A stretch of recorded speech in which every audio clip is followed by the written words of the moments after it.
What's up, everybody? Welcome to the Hangout, an Australian climbing podcast where I am your host, Tom. My guest today is Harry O'Brien. Harry isn't just a climber, he's a good friend of mine. We met, coincidentally, on a climbing trip. He was out in Vietnam and I was taking a holiday in Vietnam, and we met in Viet Climb, a climbing gym in Hanoi. And it was just one of those experiences where I walked in with shoes, just not really knowing I wanted to climb. I had shoes and harness and met another Aussie dude who had rope and had all the necessary things. And we linked up and spent the next week together climbing in Vietnam, which was such a peak experience. In the episode, it's a great one. It's just like sharing stories with a mate. It's literally, to me, this was the epitome of sitting around a campfire and just talking and being in conversation with a good friend. So I hope you all enjoy it. We speak a little bit about Tassie. He's done some climbing down there. We speak about our climbing journey together and a little bit of an insight of how he goes from this calm and kind and gentle human being to this tenacious beast that he is able to release on the climbing wall, which I've learned so much from, and hopefully I've now been able to apply the same tenacity that I see when he's on the rock. So as the campfire goes, let's keep it burning, throw another log on the fire, sit back, relax, take a breath, and enjoy episode 1 with Harry O'Brien. Basically, rock climbing became a way of life. Harry, welcome on to the podcast, mate. Thank you for having me. I'm so happy that you're here and doing this with me. I'm happy to have you as my first guest. Yeah. Couldn't think of anyone better. We've had some climbing times, some climbing stories together. Have you ever been on a podcast before? I haven't. I've never done the old podcast. And I like this platform. This is, it's nice. Not stressing about moving around. We're just sitting and talking. What podcast would be moving around? Well, I don't know, video stuff. If we're in I've shot some music videos with friends. Mm-hmm. Been a little sort of a background thing. And there's just a bit of I'm a robot. I have to do movement, feel natural. Oh, interesting. No, just kick back, mate. Yeah, like this couch. We're settling in. Thank you for the person that's allowing us to use this couch. Yeah, I had a look at their business cards. Nice business cards. Nice business cards. Give them a plug. A little shout out to the Glow Factor. But to climbing, I wanted to start our little journey off. I think it is probably the best way to start as to how we met. We haven't known each other forever, but now it's probably been 3 or 4 years. Yeah, coming on. Bit over 3, yeah. And what brought us together and what's got us here right now was climbing. Yeah. Which is phenomenal, and it's shows the community that climbing can build and the lasting friendships that it can build as well. I think it's a beautiful sport in that sort of sense. I want you to take me down the path of how we met and where we met, and tell the people that little story. Yeah, I remember the day. We were in Hanoi in Viet Climb, which is one of the 2 climbing centers in Hanoi. Beautiful spot. Great little area. And yeah, just noticed you were an Aussie from across the room. I was like, oh, another Aussie in here. Not that we're that rare in Vietnam, but yeah, just saw you over there, had a little sesh together. Our bouldering was great, got along well. And I think pretty quickly I mentioned to you some of the outdoor crags and was kind of wondering what your aspirations were for climbing in Vietnam and if you had a plan for that. And then you said, oh yeah, I've got my harness, got my shoes, got my chalk bag. And I was like, okay, you're set. You really you're into it. Little did I know, you're you're proper into it. And then it wasn't that much longer after that, probably only a few days. We lined up a trip to, was it Hulong first? Hulong first, yeah. Yeah, which is 2 hours north of Hanoi, or sort of northeast. Beautiful little rural village, town sort of situation. And Viet Climb has a nice sort of local hookup there where they've organised it with some locals to host people at their house, and it's a bit of a homestay situation. But they've also built shower blocks and stuff, so it can host quite a few people. The food is excellent out there too. That's on my list to talk about crag snacks, because nothing will beat the time that they rode their motorbike out to the crag and brought us pork belly and probably some buncha, delicious local cuisine, which I've stuffed eggplants with mince in it. I was not eating Cliff Bars. No Not at all. need. No, I was getting nutrition. What a crazy arrangement that. Totally. So the situation is you're staying at this family's house and they cook you breakfast, lunch and dinner. If you want that sort of situation, you can bring your own food, but the food is excellent. Mm-hmm. And then you basically tell them which crag you'll be at for lunchtime, and then they bring out a hot, beautiful lunch. They hike it up to the crag. They spot you on the wall. And you're on the wall and you can see them coming as well. Yeah. Woo! Yeah. Woo, lunch is coming.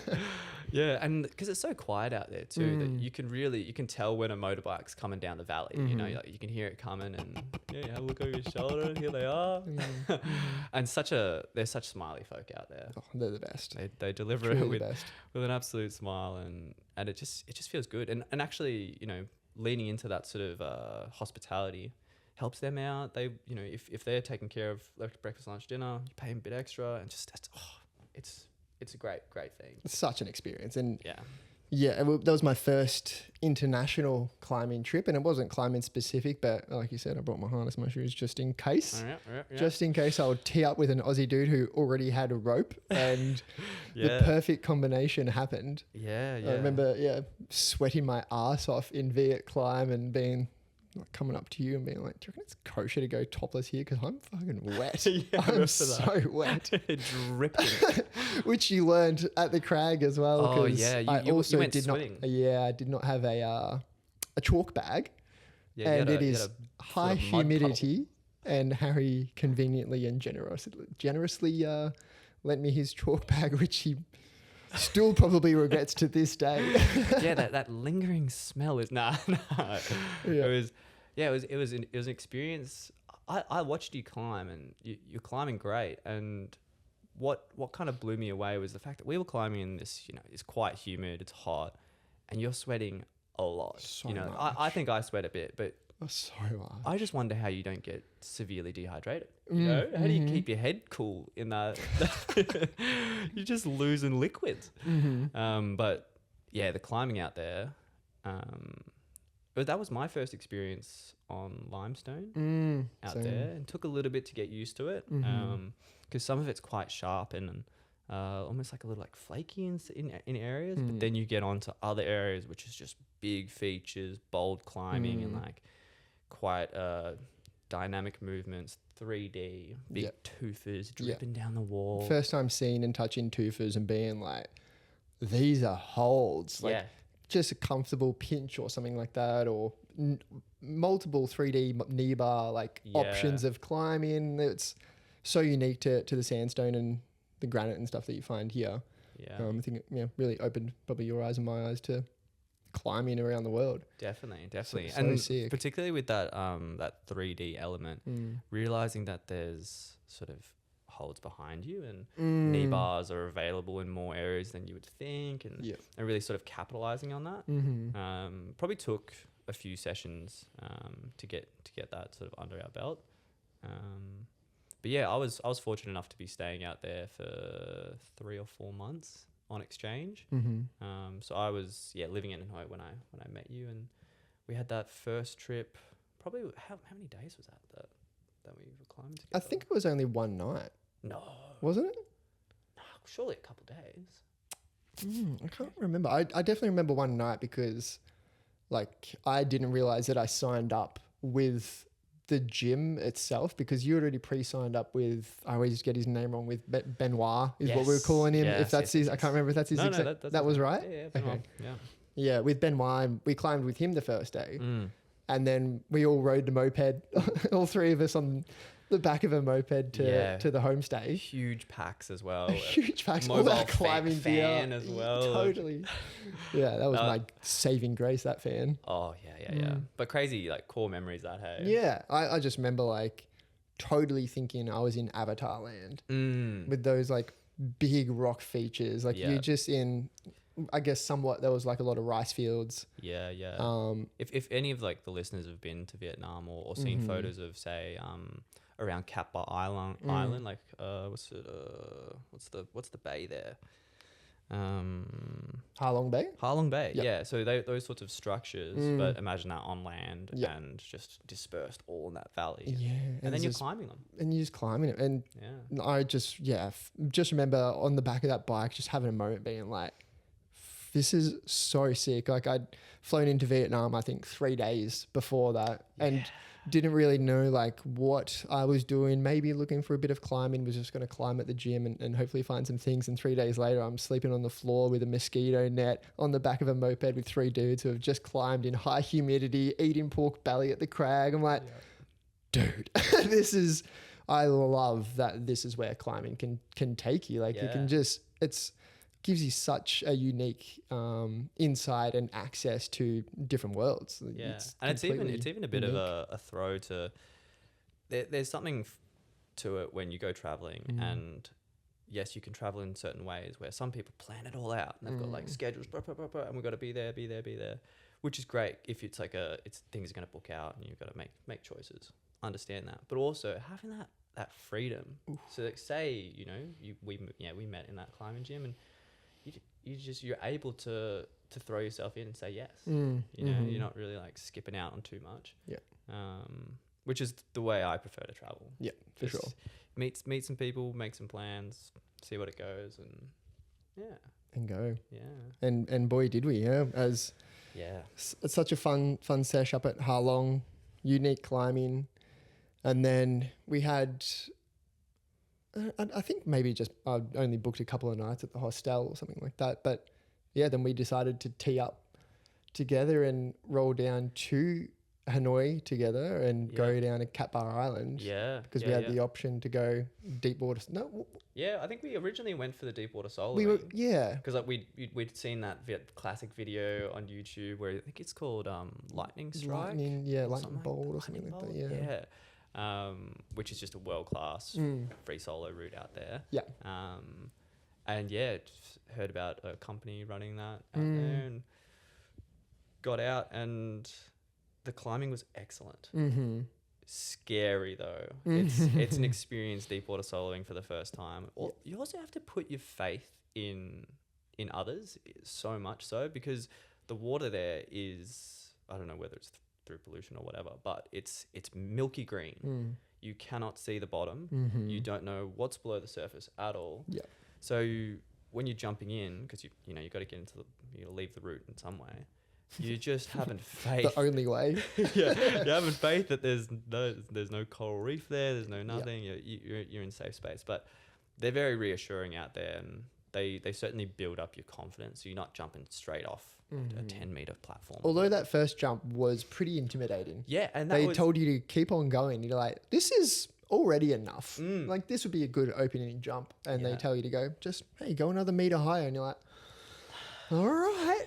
But that feeling of completing the climb, like it's just such another head element as well. Like the fear of falling is so much more lessened to the fear of success for me, knowing that if I'm going higher, I have to jump from higher. Yeah. So it was like a new head game for me as well to get into, because I'm like, this next move means I'm jumping higher, and that jump is scarier than me falling. I don't mind falling here. That's fine. Yeah. But, oh my God. Yeah. They took us through some unique climbs, some fun climbs, and got on, I don't remember what the route was called, but you're talking about the one with Sam and his gums? Yeah, I think it had something to do with a monkey. But it's got a crazy funky start where you really have to reach out and around. And then once you pull onto the head wall, it's all pretty standard climbing in the sense of like nothing too crazy. It's probably, I think it was a 6B, 6B plus, maybe 6C. But I think it peaks at 19 meters. It felt so scary. It was huge. And so we were both on the boat, and we saw Sam do this route first, and Sam's an absolute crusher. Athlete. I actually saw him yesterday at the climbing gym, and No he way. is looking swollen. Really? He is huge. Shout out to Sam. Yeah. And he just climbs really well. Yeah. And so we saw Sam climb it, and he make the climbing look comfortable enough. And we're like, cool, which can always be a bit misleading following a hard climber. But anyway, he gets to the top of the route, and he's there on the edge, and you can see him like hesitate for a second because it's tall. It is 19 meters into a murky ocean. It is a frightening concept. Yeah. And he's standing on the edge, and a second later he does the jump, and it looks like it's going perfectly. Like we were like, that's a textbook jump, looking good. And he's monitoring his jump while he's falling as well. You could see him looking at his feet, watching like the water approach. Hits the water, he's in a nice pin, and he comes to the surface, and a second later he's like up smiling. He's like, yeah. Gums just start bleeding. Blood. all his gums just bleeding from his mouth. And we're just like, mate, what? Whoa. Yeah. Not the most confidence boosting first jump off the high climb. No. He came down and we were like, Yeah, shit. But he had no idea. He didn't think he couldn't feel it. Yeah, he was chilling. He was chilling. And then what we ended up, we had to look through the photos, and we could see what happened was as he was approaching the water, he was still looking at his feet, which meant he was sticking his neck out a little bit. And, his face basically hit the water after his feet, and just that rush was enough to, burst some blood vessels. And So wild. yeah, but then I followed him up. You followed him up, made the jump, made it look but- absolutely cream. But having seen him and his like slight hesitation on the lip, and I realized as I was climbing, as I was approaching where I knew that the route ended, I was like, let's not look back. Let's not even take a second to enjoy topping the route. Because that's not the end of the route. Like, that's the thing. It's not like clipping the chains. The end of the route is when you're in the water. Yeah. That's what's so wild about it. 100%. So yeah, as I'm getting up, I'm getting more and more nervous, realizing this jump is going to be a lot. Yeah. And then finally get to the top, and don't take a second. I just turn, and there's no form about how I left the rock there. It was just like walk off. I'm gonna walk, little jump, and did the fall was all right. The pin drop was all good. No bleeding gums. Perfect. Came out successful. Perfect. Yeah. I found, for me, the jumping off part was like, because you're climbing up facing the wall, and then once you get to the top, it's not like there is a huge ledge that you can stand and turn around on. You're just on some decent feet, and you got to almost jump and spin or turn into the water a little bit. So it's just, you almost have to just get and go and really commit to that. Yeah, what an experience though. What an experience. And I mean that trip, however many days we were climbing together, probably 4. I don't really remember. Feels so much longer. Yeah. But it was filled with maybe not even the peak experience we haven't even touched on. The peak experience was us staying on Cat Bar Island and looking at the land climbing. Yeah. And trying to find some crags out there, and ended up finding one. And tell us about the journey and a little bit about HMAS Miss Chucky. HMAS Chook. How he commandeered a vessel. Yeah, so I think the crag's called Butterfly Valley from memory. Could be wrong there. But it's a pretty established sport climbing crag on the mainland of Kappa Island. A little bit tucked away, so you got to rent a scooter for the day. So we blitzed out there. It's probably only about a 15-20 minute scoot across the island. And then you come into this, Butterfly Valley. Beautiful, beautiful spot. And I think there is quite a variety of butterflies there, which is what, gets its name from. Yep. But yeah, I'd actually been out there previous to being with you. I went out there maybe 2 weeks before, and it was dry as a bone. So I was expecting conditions to be similar in that sense of like that surrounding area. But when we arrived, it was a full lake. It was between where you park the scooter and the crag was completely flooded, and so flooded that there's no path possible unless you went up into the hills and bush bashed through quite literal jungle. Jungle. Yeah. Absolute jungle. Jungle. So we were a little bit like, oh, we've got these big packs and that jungle's thick. And I had my camera and Yeah. everything on me, and just like, I don't really want to be hauling all this through humid jungle because we already know how much I sweat. And that approach would have been lethal. Oh, we would have got cut up. That's Cut the thing. up, You get shredded in that thick Yep. thick bush. But lucky for us, we see by the edge of the lake is a overturned, really old fiberglass kayak. Pristine. Yeah, and it was a sort of vessel where you're suspicious if it floats. It looked like it had been surrendered to the land Yeah. because of its unfloatable abilities. Yeah. So we were looking at it like, this thing is sunbaked, it's cracking, it looks saucy. But we flipped it over, Yep. had a look, and it's like, okay, we put it on the water, floated. So we basically just loaded it up with all our gear and then took a little bit of a voyage to get to the crag. And it was quite literally the most pleasurable approach Absolutely. to a crag that I think I've ever had. It's so peaceful being, because also there's no one else here. No. There's one, I guess one property just there, and they have a big dog. We did see a big dog there, and we were like, okay, we might not pat this one. Yep. But apart from that family, you're out there by yourself. So we're just soaking up some Vietnamese jungle. Commandeering a vehicle. Yeah. I don't remember how it got its name, HMA. It's Chucky. Yeah, I think you named it Chucky. Yeah. And I went back through because I'm like, I couldn't really remember the name, but I remember we named it. Yeah. And then, it was Chucky. Yeah, I'd forgotten until today. Yeah. Well, I think because we did see a few chooks. There was a coming few chooks. in. Yeah. So, but yeah, we basically got to paddle right up to the climbs that we were there for. Yep. To the base of the climbs. It was and there was so nice. thankfully not flooded in that little area. Yep. Like, Belay stances were pretty good. There was one little section that was maybe a little bit wet, but yeah. take your shoes off. Good to go. Yeah. Rope stays dry. And you're in the jungle.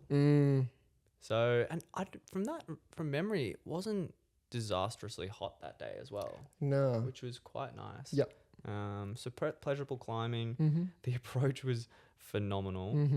And yeah, actually the climbing was class. Yep. Rock quality, excellent. Very cool routes. I think well bolted, very safe, which is nice. Always comfortable. Yeah. How did you find that journey? Yeah, all of it was just such a unique experience for me. I enjoyed so much of it. And just stepping out of the comfort zone, like being probably still a little bit sweaty and trusting these bolts that had been in high humidity and like a lot of, some of them almost went through the jungle. Like the trees are also growing out of the rock in some of the areas as well. But just the uniqueness for me, like it just felt such an epic adventure. Like we were just doing it, and weren't worried about grades and weren't worried about like hard climbing, even though we got on a couple of harder ones and really try to push.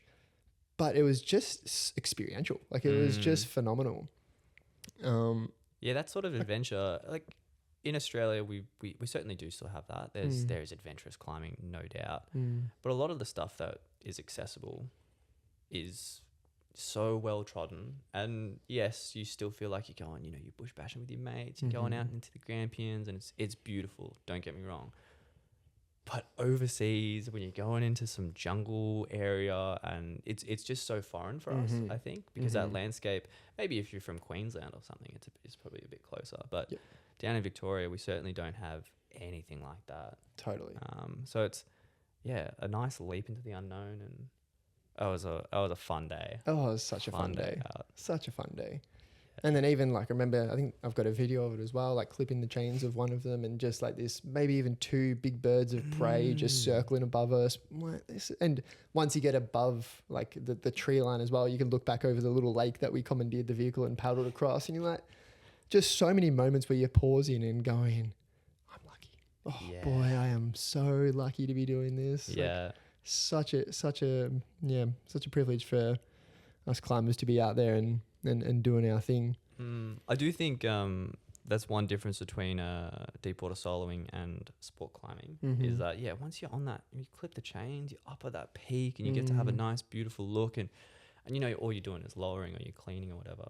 There's the fear element's kind of gone and you get to really enjoy the peace of that area. Whereas deep water soloing, you are not at peace until you're back on the boat. I was about to say, like, even when you're in the water, like, it's not a massive fear, but I still get a fear of not knowing what's underneath me in that murky water. Yeah. So you're kicking pretty fast to get back on that boat. To be like, all right, let's get back on that boat. Once you're on the boat, you're like, oh, I did it. Okay. Yeah.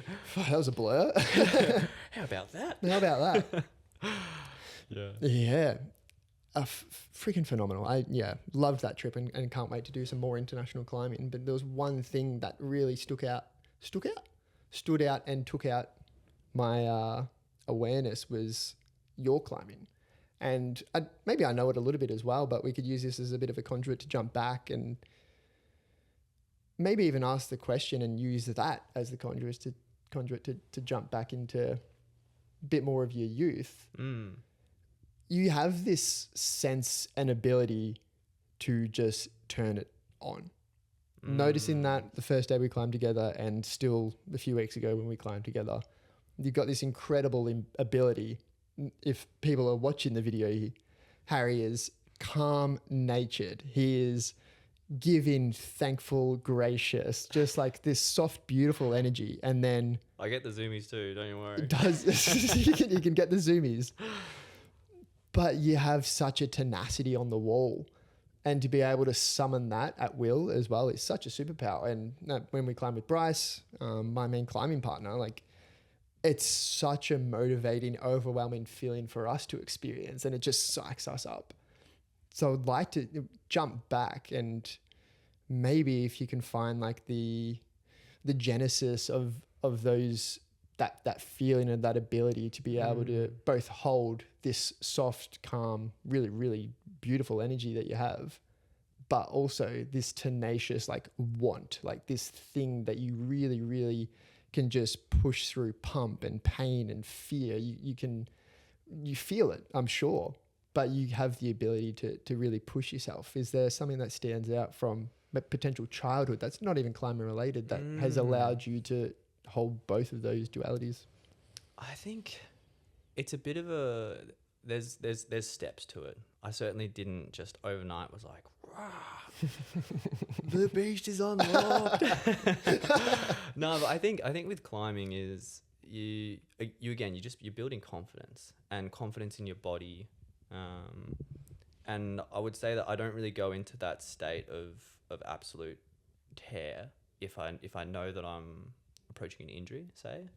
So I think understanding my body, and now that I've been climbing close to 6 years now, I feel like I've hit an understanding where I know how hard I can push, and so that gives me a bit of a confidence to know I can switch it on here and really send it past what my body is telling me to do and still walk away from the route. But I will say there's one video that I remember watching of I think it's Ben Cozzy, Groove Train on YouTube, which I don't know, listeners may have seen that video. It's a great watch. It's great. It's a great watch. Starts so good as well. Yeah, and the music choice, the score's terrific. Amazing.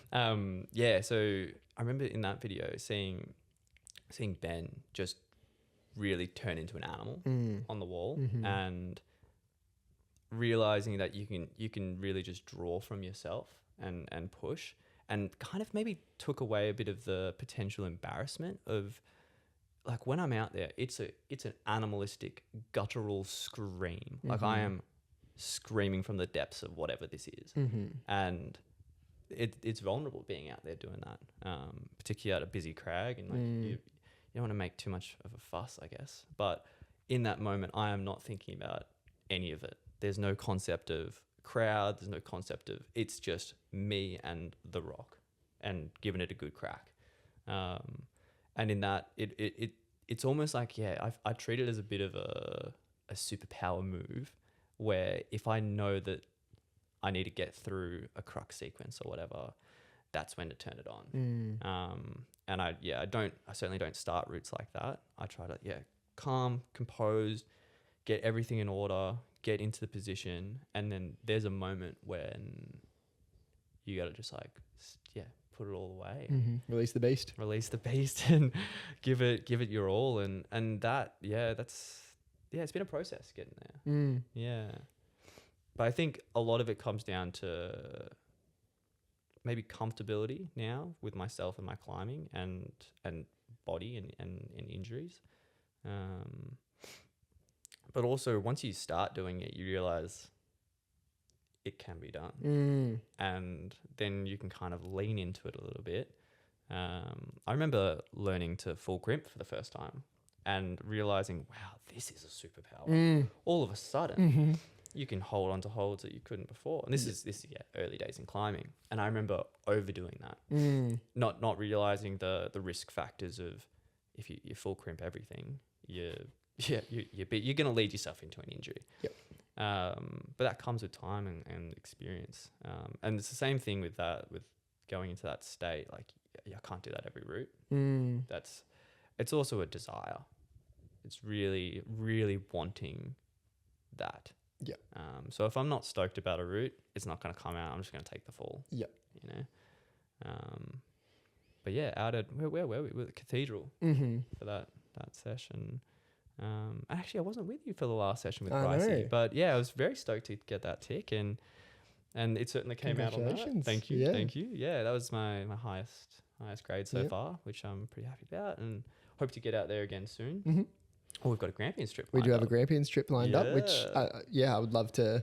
We don't have to talk about it today, but I'd love to talk to you about it. And really have set some goals and not even goals, but just like locations and the feel that you want out there, because I think that'd be sick. Yeah. But yeah, watching you the time that I was out there, watching you on All Father at Cathedrals was just, we were on it the day before and piecing it together. And in my eyes, it didn't look like it was super close for you. Like, it's just one of those ones where I guess when you do kind of go draw to draw, the moves feel so much harder than in sequence because you're kind of pulling in and trying and going. But when you have that beast mentality on and also in flow and in motion, that it all just falls into place. And that one really, really came in for you. It was such a spectacle. It's one of those ones where you speak about, like, you know, not trying to be like that person at the crag, but I know when I hear that, it draws my attention. I don't go, oh, this fucking guy's being loud. I'm like, yes, dude, fucking go for it. Like, I love hearing people scream, and it's, you know, it's given me the, like, I guess the accessibility in my own climbing, because I feel like I am not that, or was not that.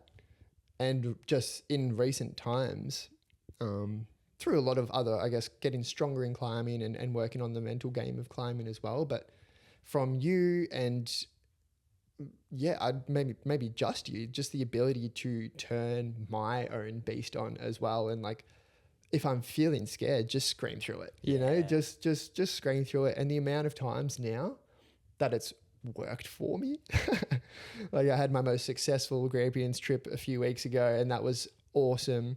At Cathedrals we just went to, so the 24 there with the knee bar, Bryce and I both sent that, like, unreal. It went so nice. And then we sort of fluffed around on another climb, which would be awesome. It's much more foot techy, which I feel like you are. It was a new area. Oh, really? Okay, cool. Yep, we went around to the other side. Yeah. And did the access climb up and went around the back. Gotcha.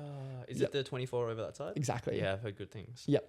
Yep. Fun, techie, sort of odd feet, bit almost slabby, and then it goes into this pumpy, but we couldn't really get through the first crux, and ran out of time a little bit, but can't wait to see you on it, because I think you would ace. Yeah, it's footwork. It's all foot intensive. So yeah, really, really, I don't know. I enjoy climbing with you a lot, and it's taught me a lot. We've been climbing, you said 6 years. I've been climbing 6 years, which is kind of around the same time. But yeah, you've been active and you've got this plan of getting the number grade, which you did recently Yeah.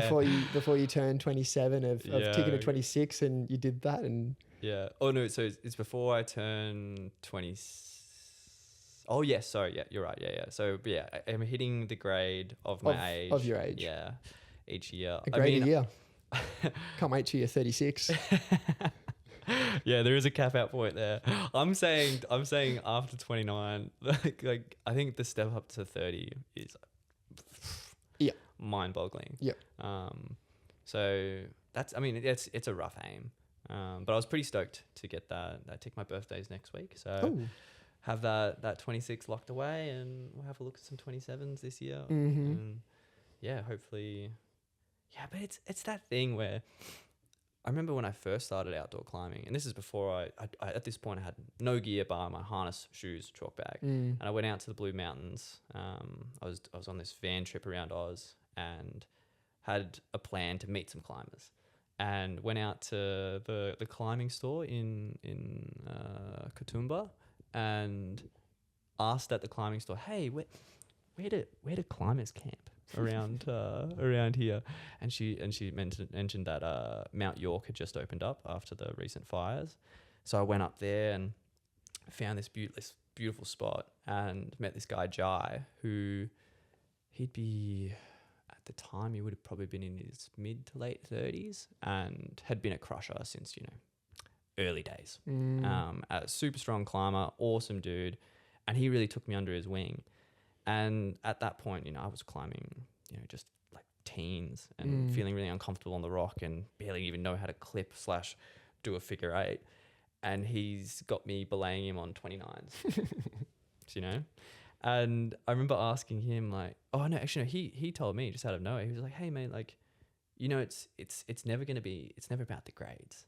It's about your progress with climbing and where you're feeling and how you celebrate each level that you get to. So yeah, it's not to like make it all in all, but it's everyone wants to feel progress with something. Yeah. And in effect, the grade does represent that. Yeah.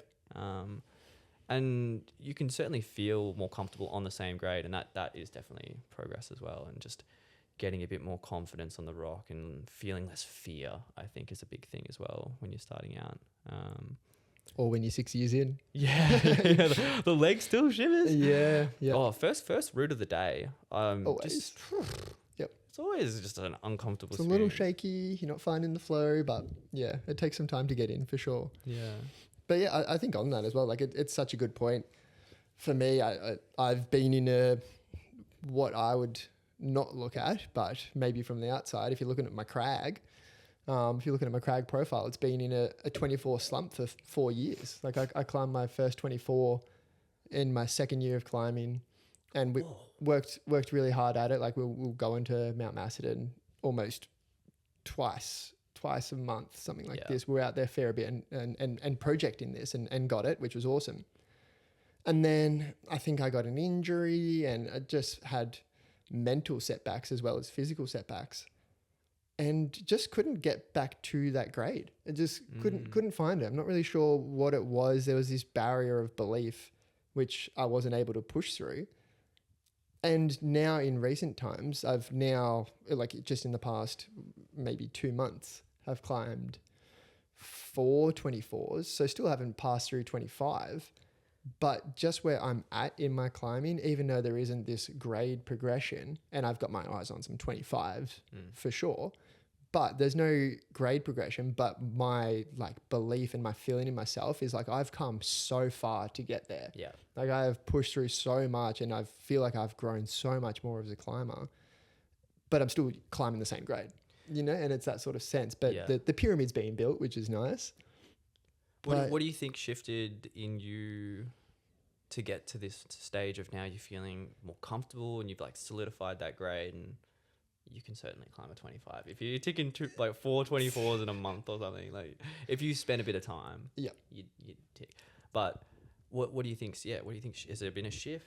There's been a few shifts, and I think noticeably so. Obviously, I think a big one for maybe not just Victoria, but Australian climbing is like accessibility is quite hard for us. We don't have I don't have a 25 to project that's an hour away from my house. I live deep down in Rye, and getting out to the climbs is logistically can take time. So there's always that at play, which I've just like surrendered to. But physical ability, I've been training the whole time. Like I've had the strength to do it. So it's not that. So I knew it was a mental thing. And a few things allowed me to break through. For sure, getting much deeper into my breath, which allowed me to get much deeper into like my own self and my psyche, and really, I guess, able to believe that I can control fear, because the breath is such a unique way, specifically training breath for that, like breath holds, dealing with fear in breath holds and pushing through there really extrapolates out to climbing when you are feeling fear or pump, and allows you to push through. But I've actually read it twice, The Rock Warrior's Way by Arnold Alger, I think maybe the author. And that's this like deeply philosophical book about climbing, but it's more so about like the warrior's journey, and talks about the warrior's way and a lot of like Miyamoto Musashi's Book of Five Rings, where it's like to be a good swordsman isn't just about practice. It isn't just about in the moment of swinging the sword and winning the battle and knowing the technique. It's this lifelong journey of practice, mental, physical, and spiritual practice, to allow you, when that moment does arise, say the sword fight, or in this instance, the climb, you are so well prepared in yourself and have this like heightened level of belief in yourself, which is the exact, where it's exactly come from in me. I don't fully know. I think it's just been this full culmination of diving back into myself, climbing a lot more, summoning my beast a lot more as well, to know that I can push through these things. It's been a journey, but I noticed I had fear when speaking to like Bryce, and we were rocking off to who's going to go first and go for the onsite. And in my mind, I'd go, I hope I don't win. Yeah, right. Yeah, because it's just this thing, and noticing it the past few times, and especially just the weekend gone, I was like psyched that I won. I won the rock off, and I was psyched. The opportunity is there. Yeah, and it's just a little mental shift, which has been, I guess, like built up from many actions, and just trusting myself, which has been a really, really beautiful journey. And I don't know, I'll see where it takes me. I'm in what feels like really good form physically and mentally. So love to perform on some rock and see what I can do. Yeah, keen for this Grampians trip. Totally. Yeah, I'm really excited. Yeah, but I think on that point of breathwork and climbing, huge. The link there is even just to settle your nerves before you step on the rock, because who's going to perform at their best when they're feeling jittery and in their head and a bit psyched out and overthinking? Like, you're never going to perform at your best. And that's where I think breath work, you can always lean into that. It's with you wherever you are. It's a technique, and that is so powerful. And I think that between giving yourself the best chance at getting the send and not, or even just having a good day, breath work is powerful on the rock. And it's not something that I've necessarily like made an active decision to be like, I need to work on my breath work. But I've always been a big breather. Yeah. And I'll puff my cheeks and also just try to take some deep breaths before I start my route, and really just like dial into the present, and all is left on, like, my life apart from that moment doesn't exist. And that's where I love to be with climbing as well. It's really like, when we talk about a meditative experience with certain activities, I think climbing gets that, in the sense that you kind of leave a lot of stuff at the door, and if you don't, those are the moments where you don't perform. Or for me, that's actually the moments that I've had injuries. Is when I've been doing something that's pretty strenuous. It could be like a really hard boulder problem, and I remember at the time just not being present. I was very in my head actually. It was quite a busy day at the gym, and I was just a bit insecure that day. I was just feeling like there were eyes watching me and just didn't feel comfortable in it. And yet I was kind of throwing myself into my limit and pulled on a pocket in this really gnarly dead point move and just felt my ligament go. And that was a big setback. That was probably 6 months of, I would say 3 months of really like limited climbing and just building it back through doing some little exercises and going to the physio and all that sort of stuff. But a solid year before I would touch anything remotely like scary. Yep. And I'm still shying away from pockets and stuff. And although, the injury is long gone, it's still, the trauma is present there. Yeah. Yeah. It's so unique. Like just jumping back into the breath, the way that it can influence every element of climbing for me, like practicing not on the wall and then being able to like notice when it's necessary to use it on the wall has been such like an instrumental thing to be like, oh, I'm feeling fear. Okay. That's just extrapolating me out of my mind and pulling me out of the moment, out of the zone, out of flow state. And the best way, fear can get you into the flow state, but the one of the best ways to jump into the flow state is to create like this beautiful unison in your body and in your mind. And the bridge between both the body and the mind and your nervous system and your psyche is the breath. So you've got this like steering wheel, which you can just actively start to like turn on and really drop into the space and allow you to like really zone in and get that hyper focus back and surrender into the experience and allow you to hopefully climb at your ability or above your ability as well. I wonder if that's where the power screams come in as well, because surely that's a big shift in breath. You're getting into like, I don't know, it's big. It's big. You're screaming. I get a sore throat coming back from climbing because of the screaming. And that surely must have something to do with what's going on in play. I mean, it must be like on another level as well. I know in a lot of men's circles, they have like primal screaming to release as a softer, more emotional, feminine sided males. It's really hard to feel and express anger.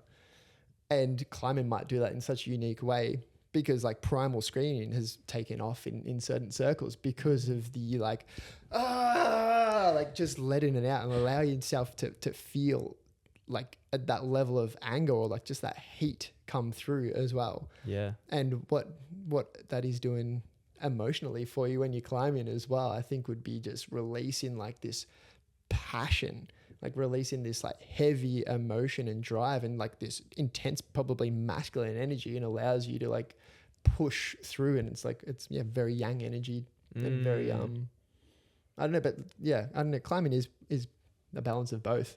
Yeah. And you got to pick and choose your moments. Totally. But it's quite a wild experience being out there, and you get into that animalistic state and you almost just see black. Yeah. It's a calm experience, like, but you're in the storm. And that's where it depends on the route. But if I've been projecting something for a while and I've got the sequence down and I can remember the route in that sense. But if I'm onsighting and I get into that animalistic state, I love this. I can tell you nothing about nothing. The route. I'll walk away and I'll be like, sorry, I've got no beta for you. I had this experience recently at the Gramps where I came down and I couldn't tell Bryce anything about these holds, where I'm like, I was just so in the moment, not even like that's so unique. You're not even taking notice of what you're holding really, because you're just like, I have to be so present, and like the full power of the mind isn't putting anything into the long-term memory, even short-term memory. It's just gone. Like it's just, I couldn't tell you what that hold felt like. Yeah. I know it was probably maybe it was a crimp, Could have been a little bit maybe a little bit juggy, not too sure. And he's like, oh, no, all right, sweet. And like, Yeah, you're yeah, just yeah. so locked in and flowy. And I think that's such an expression of being in like the reason as to why a lot of people do climb, just being so in flow and in the moment that there is just like pure presence. Yeah. Nothing else. Yeah. It's a very cool experience. What is some of the, like, this is interesting. I think everyone has quite similar answers, but the reasons as to why you do partake in climbing. Oh, well, I mean, there's the obvious, like, oh, it makes me feel good. But when I first started climbing, I actually didn't enjoy it. I was going through a bit of a dark period where I was just stretching myself thin in a lot of new experiences. You know, I was 19, turning 20, moved out of home and just feeling, you know, and started university and all sorts of stuff. And I felt quite insecure, and the climbing gym was a stretch for me because being around people was quite tough. But after a few weeks, you get a bit comfortable in the space and you realize, wait, actually, no, this is making me feel better. And that actually helped draw me out of that bit of dark period that I was going through. And then I guess I leaned into it more and more because I realized that it's a good thing in my life. And I also just love the way it makes your brain tick. You're puzzle solving with your body as well as your mind, of course. And you get that sense of progression along the way. Like, there's always a harder problem. There's always going to be something like you don't reach. There is no peak. I mean, unless even Adam Ondra or whatever, like, you know, they're still pushing to find the next thing for them. And that's a nice sort of journey to take yourself on. And I really did notice that climbing was the first time you get like really humbled as well. So I think I've been quite fortunate in life to, I had a bit of a sporty upbringing and was always feeling pretty comfortable with team sports and all that sort of stuff and like coordination and stuff. But every time I went climbing, you get your butt kicked and you get a little bit humbled and you're like, okay, well, I'm not that good. And it's kind of like a nice reset, I think, in ways. But that's actually, I guess that's changed as well, where I feel super confident now in climbing and I feel quite good with where I'm at and very happy like in that progression. But certainly that early days was like, oh, okay, knock me down a peg. This is tough. And then from there you just get to feel the progression. I think it's quite I'm sure there's other sports like surfing and jiu-jitsu, and I'm sure there's many more that come to mind, but climbing is really in your face when you are starting out climbing, and 6 years into climbing, probably 10 years into climbing, there is always a kid that's so much better than you. Oh yeah. You're just watching these kid crushers just cruise up walls and you're like, whoa, okay, yeah, I'm got to release some ego here. I'm not the best climber. That's okay. It's so cool to watch and them. it's phenomenal to watch. There's so much teaching and so many lessons in watching the kids climb because they are just like loose and free moving on the wall, and some of them have like levels of confidence that's so inspiring to me as well. Like they're just on it. I think that's that sort of being a kid. You don't have the fear factor as much. You're willing to throw your body into these crazy positions. Yeah. And just exposure doesn't seem to be an issue with them. Totally. I mean, these aren't the monkey bars anymore. This is full. You're on the side of a cliff. Yeah. It's gnarly to watch. They're crushers. Crushers. So inspiring. I can go both ways. Just saying that. I think I would like to know what like you started 6 years ago, but what got you into it? Where did that come from? So my cousin actually initiated my climbing journey because he was starting out bouldering, just classic indoor bouldering start, very accessible to us like city folk. Yep. And he basically dragged me along, being like, "Yo, you got to try this," and it was quite literally dragging me along to start because I wasn't in the best headspace and didn't really want to get out. And I blew him off a bunch of times. I was like, oh, just don't want to be around people and that, you know. And eventually, leaned into it more and more. And it's just a fun sport. And I talked to my partner Erica about it, and Eric says, I just can't imagine you before climbing in the sense of like it's so that we talk about it a lot, but it is certainly something that is on my mind very like a lot. And it does, like, I guess, leak into your personality and that sort of stuff. But it's really, I love going on in adventures with my mates. Yeah. It's like, particularly outdoor climbing, you go bushwalking and then you get to this incredible cliff. And then that's when your journey starts. Yeah. You know? And then you have a full day and you have a nice bushwalk home. And Australia, the approaches can be gnarly.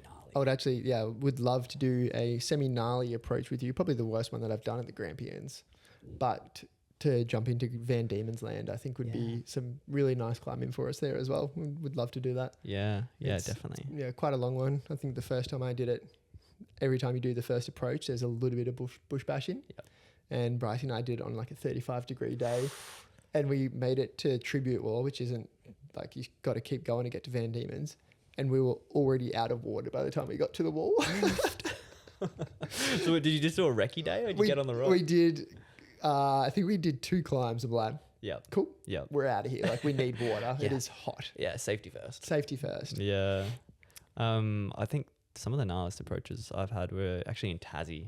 Tell me more. Tassie I want to go into this as well with you, because this isn't just Victorian climbing podcast, but we're going to go Australia wide, and Tassie has some of the most iconic climbing, I think, just in some of like the picturesque locations that it takes you, and you've been on some of those epics as well. Yeah, done a few of the little bucket list ticks. Yeah, a few trips down there. Very happy with. But it's a world into a slightly more extreme version of climbing. Yep. I would say, and the approaches are the same. You're out there. I reckon your average approach would be at least an hour, but some of these missions, like even the Moai, for instance, which is this beautiful dolerite pillar that just gets battered by the ocean, but it's still standing. It did have a twin, but the twin has since fallen. But this is a 35 meter sea stack.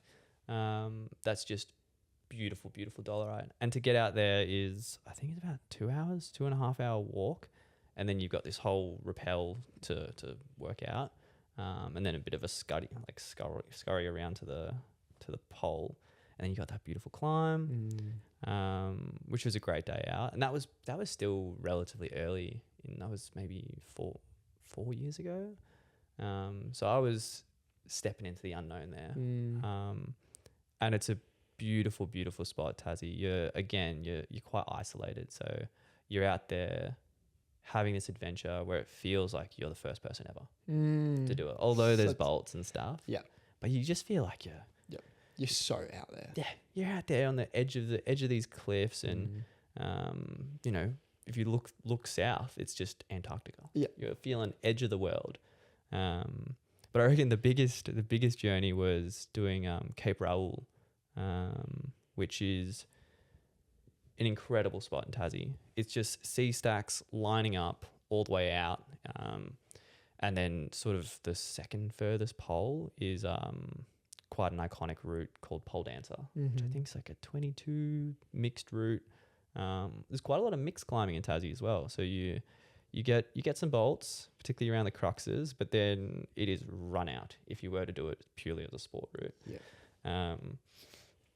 So to get out there is a 2-hour hike, and then you've got the first rappel, which luckily they've got a fixed line there, so you don't have to bring a rope to get yourself out of there.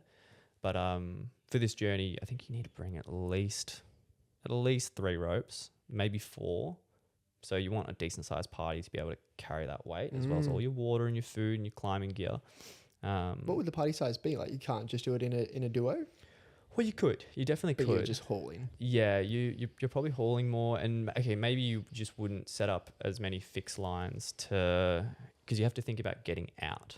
So each rappel is then either a climb out, or if you've left a fixed line, then you can use the rope to get you out. So you can use an ascender and jog up the line, which is hard in itself, but it's quite often easier than the climbing. This is what interests me so much about Tassie is, like,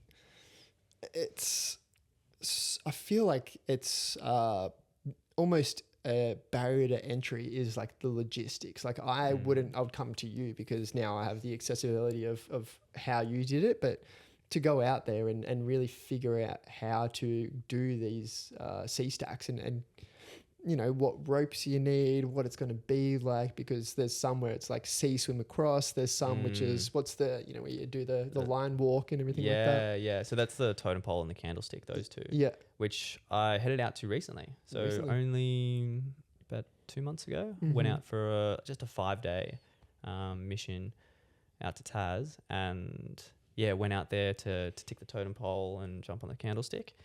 And they are mega missions. Yep. In the sense that it's not actually like a huge physical day. It's more of like the mental toll it takes on you. Yeah. Because it's maybe again probably about a 2-hour hike to get to the abseil. And you're waking up early to get there to have a full day. Actually, with this one we were a bit silly. We were one of the last parties to arrive to get to the totem pole. We probably got there at 10 a.m. or something. Oh, so okay, we left at 8. Yep. Which is very, very fine. Yep. But when you're only there, they're like only there for 1 or 2 routes. You're not blasting out so many routes, so it doesn't take up that much time. And I was going with someone who had been there before, luckily. But yeah, you get there and then you've got the wrap station there, and it was a busy day. There was maybe 4 separate parties.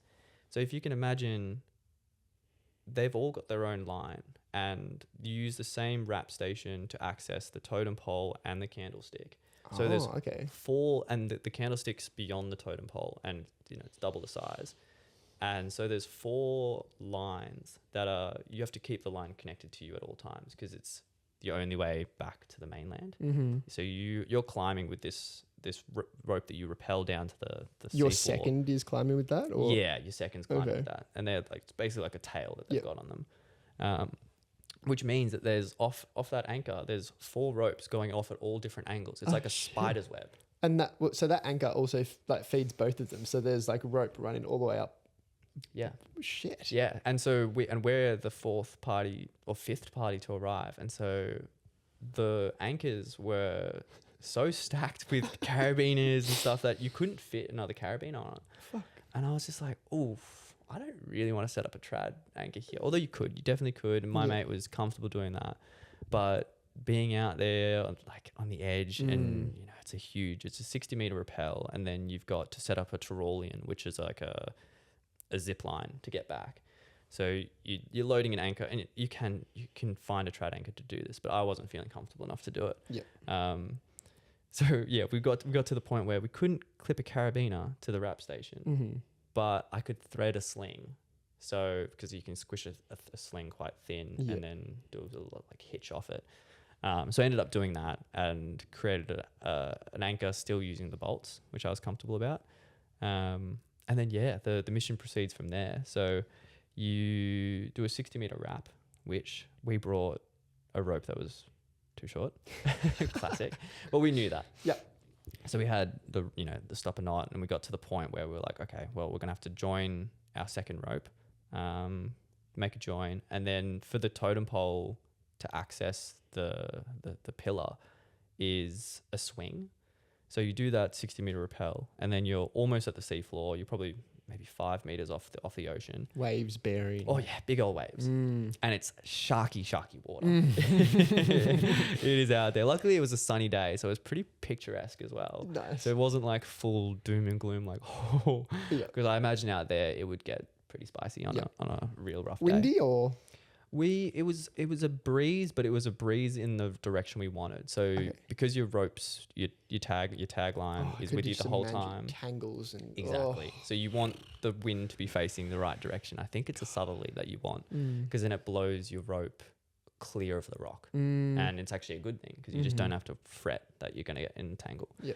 But anyway, so we get to the bottom close to the ocean, and then you do this swing where you got to run back and then use your momentum to then kick off the rock and clip the pillar, the totem pole, and then you jar and you're on the pole, and then you can basically, your second can then just loop and meet you, so they don't have to do the full push. But it's quite a gnarly 3.5 meter gap, and my mate did the jump, and he missed on his first attempt. So he got momentum, pushed out, undercooked it, and missed the swipe. Didn't get the pole. So he then swings back and just clobbers himself on the mainland again. Just corks his leg, and I'm just like, oh, that's rough. Ends up getting it, all good. And then the totem pole was just excellent climbing. Sometimes you get to these areas and there's the star system in climbing where you rate your experience, and sometimes you get on these mega classic routes and you're like, the rock quality wasn't that good. It felt a bit sketchy. It didn't feel that flowy. Totem pole's not that. Totem pole is quality. Yeah. Super super fun climbing. Bomber rock. Just a great day out.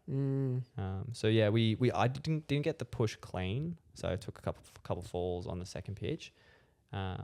Still just felt good about the day as well. Just like, yes, top of the pillar. We're setting up the Tyrolean, which is the zip line. So you end up using the anchor on the pole that you've just climbed and tightening your line that you've had with you the whole time, that tag line. And you create basically like a fixed system, and you use either carabiners or a micro traction, which is that sort of like stopper carabiner thingy, to then sail across the line. And you're 60 meters in the air. Yeah. So much exposure. Yeah, I'm quite comfy. I'll climb 60 meters. I'll climb, double, triple that, and you're not looking at the ground. You're in this micro little sphere of puzzle solving, and you're not looking at the macro. And you're holding on to something as well. Yeah, exactly. This is the scariest part of the whole day for me, was the Tyrolean, and which is arguably the safest part. And just like, shimmy, shimmy, shimmy, going head first, not gonna look. What actually happened was I was using the micro traction, and I had a jacket on, and I was just coming off over the edge, and the jacket fed into the micro traction, and I'm just caught. I'm caught, and I can't go any further. And also, the micro tractions don't have a reverse on them, which is what makes them so beautiful, because you're like, okay, I'm secure. There's no way of like losing progress on this thing. But what it meant was, to get the jacket out, I just had to tear the jacket, and I'm hanging over the edge of this 60-meter cliff, or big pillar, and I'm snagged in my jacket and just hanging over, and I'm like, this is already, I knew it was going to be the tough part, but now I'm a fish. Now I'm in it. Yeah. So just tore the jacket, and unfortunately it was my mate's jacket. Oh no. And I was like, sorry brother, that's on one me. for the team. Yeah, great day out, but yeah, a bit of a logistical mish as well. And just scary.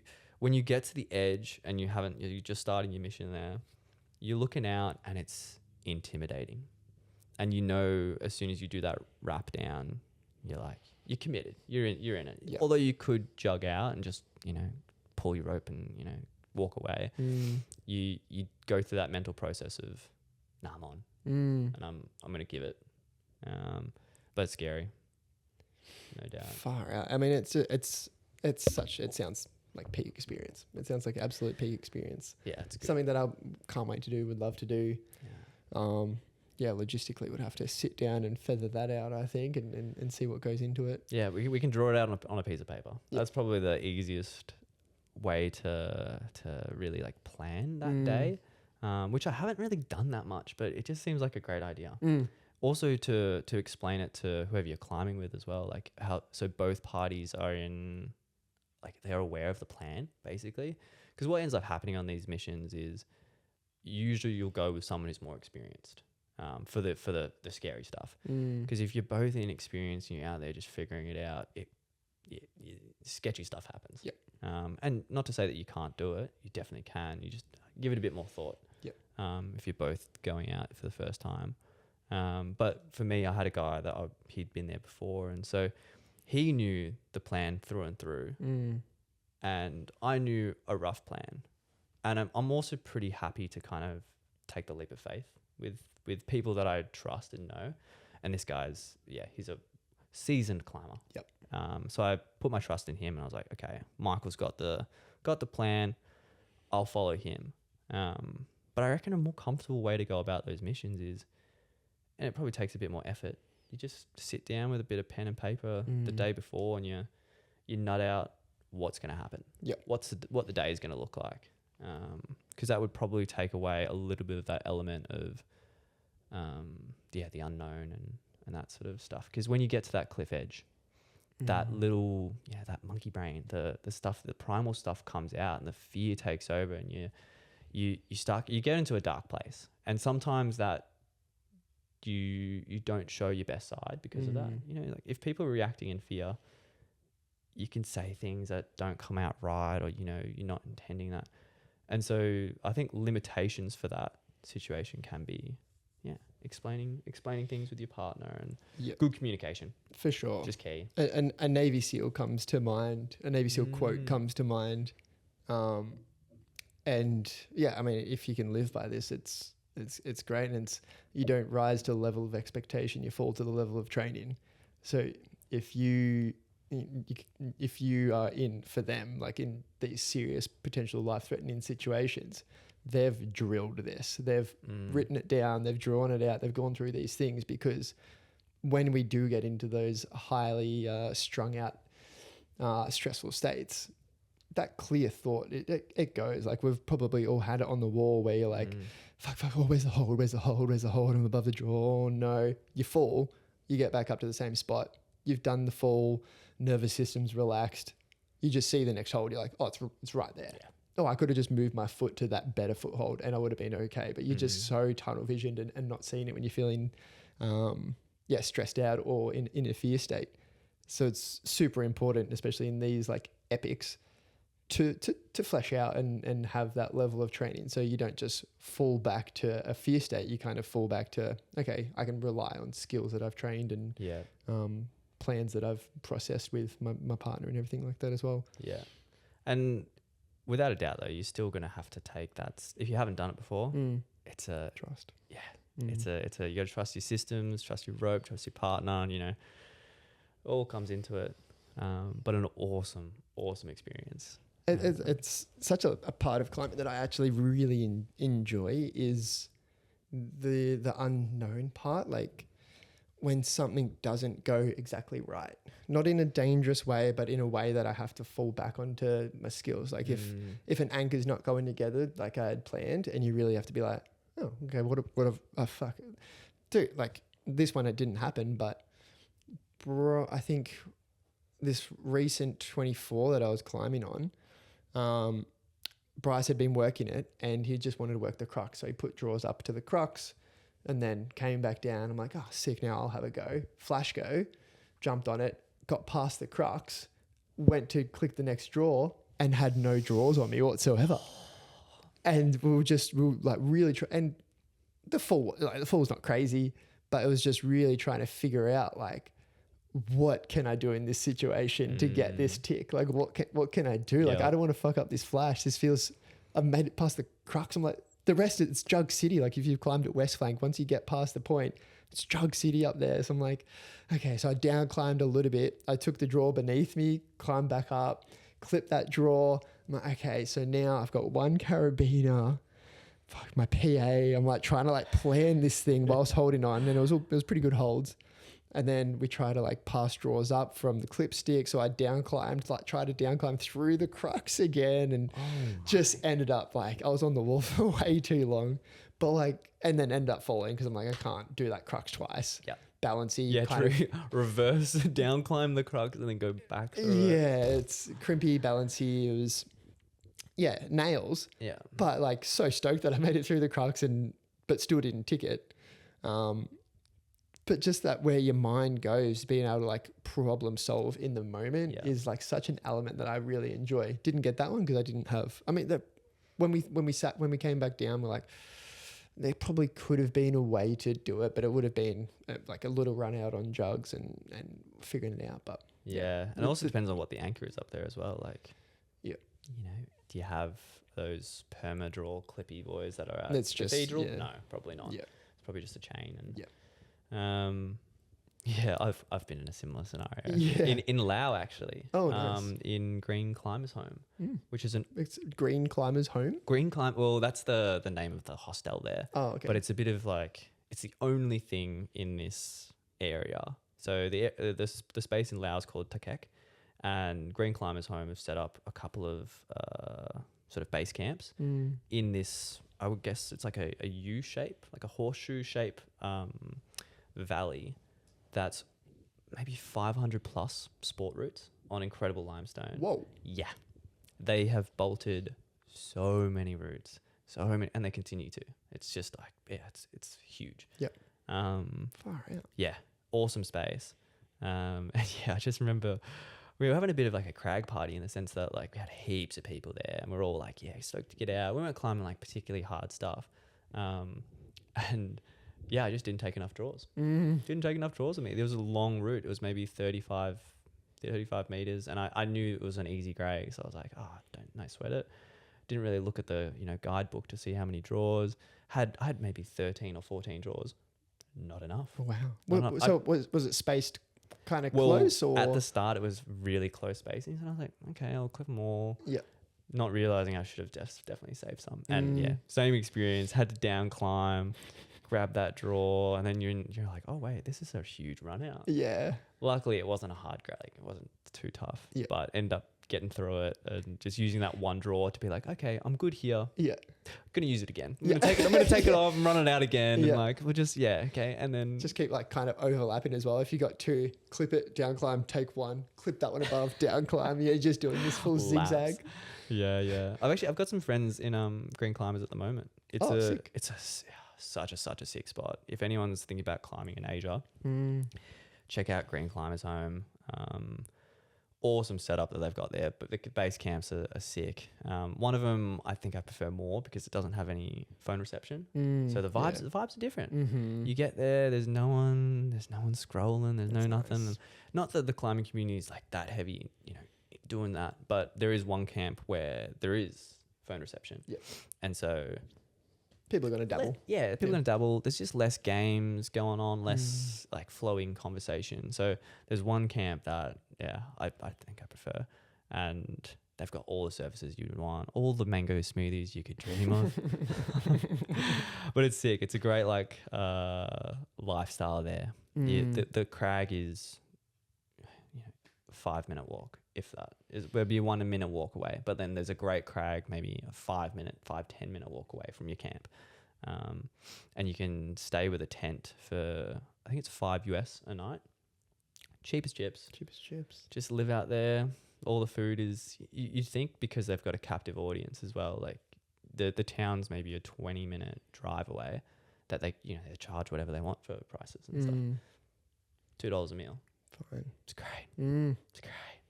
Spend weeks there. Oh, and that's what people do. And I think that's the reason why they can do it, is because they realize if they charge more, then people will spend less time here. So if anything, they've just got it's a full community for that whole climbing season. That's so sick. And the climbing seasons, I actually don't know the time of it, but I know right now. So yeah, right now is. I suppose they're there now, hey? Yeah. Is the season. And super cool climbing. Very Hulong-esque. Yep. But they've got more caves and all of it's perma drawed. Oh, sick. So you can jump on any grade you like. Lightweight. Yeah. You can bail on anything. Yeah. Which is super refreshing. Just That's nice. Never having to fear that you're gonna leave gear up there. You can just try your hand at a grade that might be pushing. Yep. You just end up taking a whipper in the cave. Yep. So perfect. Yeah. So you've done a fair bit of international climbing. Like you've climbed in a fair few different locations. Mainly Asia. Vietnam, Laos. Yeah. But also over to Eastern Europe a little bit as well. You did a touch. Yeah, a little smidge, in smidge. Turkey, which was awesome. Mm-hmm. Again, I can't actually remember if it was a bit of a mix. I think it was mainly limestone, but you could see some stacks, and I was like, that's red, that's sandstone. Could have just been some clay dripping down, but Really, really, really cool climbing in Turkey. Unfortunately, didn't go out to Kalymnos in Greece. Yeah. Would have loved to get out there, but yeah, on a future trip.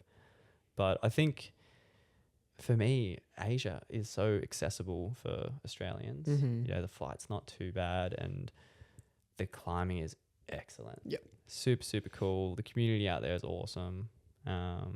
So I think for a first sort of international experience, A new style, and like that unique new style as well. yeah. So It's- if anyone you don't likes get that too doing, much here.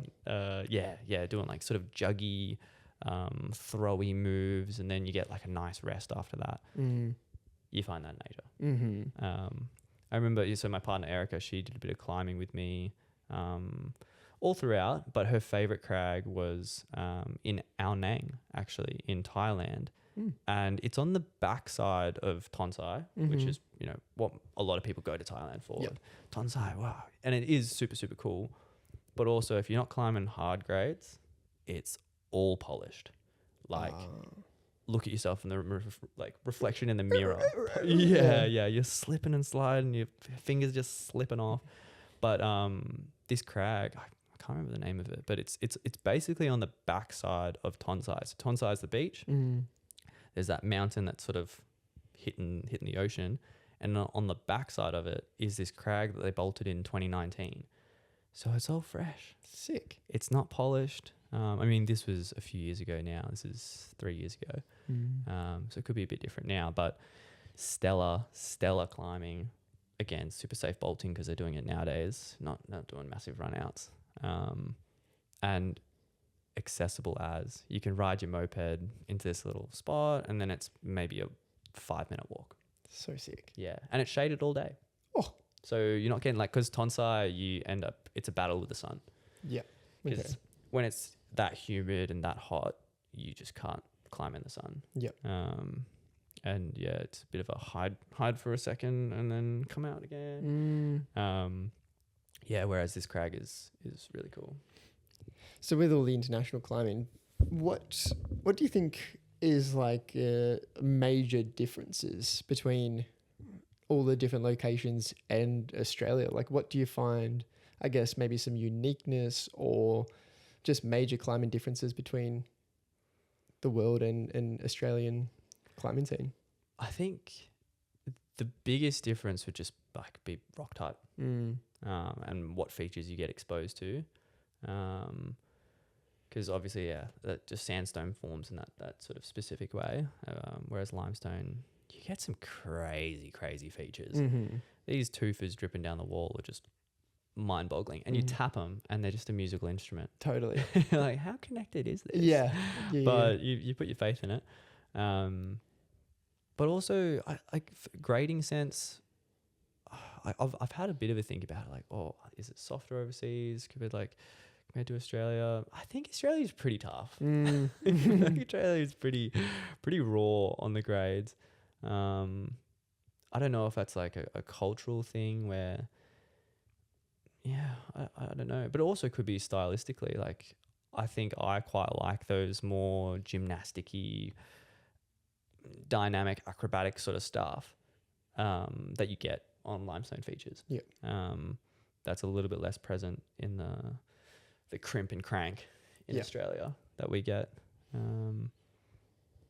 Yeah, but all of it's just a fun day out, isn't it? Oh, it always is. Yeah. That's like I'll go down to Fingal Beach now near my place. It's just like a little set of boulders, ocean rock, and some of it inside this like weird formation is quite nice, but it's like beachside, sandy, pebbly, gritty rock. Yeah.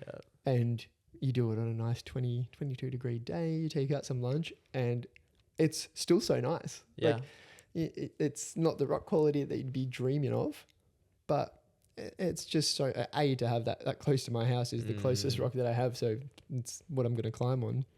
But it's just climbing. It's just a day out. It's just the exposure and the fun and everything about it is and the reasons why we do it. Yeah, and I think anyone doing international trips, there's that air of just, when you're traveling, it's just a bit magical. Mm. Because you get a bit of that. You get a bit of that taste of like you're stepping into the unknown again, which is just it's a nice thing to experience. Yeah. Yeah. Talk to me about onsighting. Why do you like it so much? Yeah. What is that? I love an onsite. I I'm think really learning, I think, maybe why. Because I'm starting to feel it in myself, where it's not, I don't want to put answers in your head, but I'm really beginning to enjoy it. And I know you enjoy them. Sometimes sets like I've seen you on site, some cool climbs and turn the beast on. What is it about them? What is that? I think for me, it's a little, because the difference between a red point on the onsite and putting those draws in, it adds an element of difficulty for one. Mm-hmm. So I feel like, there's a couple cards stacked against me, which I like. Underdog. Yeah, I'm just like, I mean, I can always go for the red point after, but it'd be cool. It'd be really nice to get this on the push, and it's like acing the exam first time. Feels good. Feels good. And yeah, I think maybe a little bit more of that adventure aspect of having to stop, place a bit of gear. I mean, for sport, you're just clipping a draw. You're not having to think about direction of gear placement and all that. But you're still stopping, hesitating, putting that on, having a little scout, and then moving. So I don't know. I think that sort of it's different mission. It's a different mission than to just red point and try really hard. Yeah. It's I'm gonna conserve my energy because I don't know what's coming up next. Don't know what's around the corner. So I've got to lay everything, like you want to be minimizing all your mistakes and taking an extra breath and really trying to leave things in the tank. And then sometimes you get to the top of the route and you've onsighted and you're not pumped out of your mind. You've just climbed well. You've just had a good time, and you've kind of been thinking, all right, the hardest thing's going to be around the corner. Yep. And so you need to save a little bit of your strength. Yep. So I think that sort of spurs me on. I'm really enjoying the level of commitment as well. Like, I think what used to happen when I was onsighting was, and maybe it's now because the grades are getting harder and the holds are probably, it's not as 16. It's not like a vast choice of holds what to use. There's this kind of like, it looks like this is the move, that's the hold. All right, we got to commit to that. Yeah. But there isn't this now like fear of the unknown for me of like, once I pull into that move, what's the next hold? It's just like, that's the hold right now. Yep. And just really having this level of commitment to be like, go. Because it's still I find at this level, for me at 24, there will most likely, depending on the route, most likely be a decent enough hold to have a shakeout, to have a little rest or something like that. Depending on the route, depending on the climb, some are just like go and pumpy. Yeah. But yeah, a lot of recent climbs, you get through the crux and there's a decent rest. So it's just like having that in the back of my head as well, is just being like, just commit to this, go. It doesn't matter if you got to use power to get through this move, use the power and just keep on going. And then generally if there isn't a rest or whatever's happened, you do get to the chains and you're just like, we're on. Okay. Yeah. Sick. I'm not fully pumped out of my mind. Yeah. It's just kind of been flowing, and maybe it makes you climb a bit more efficient as well.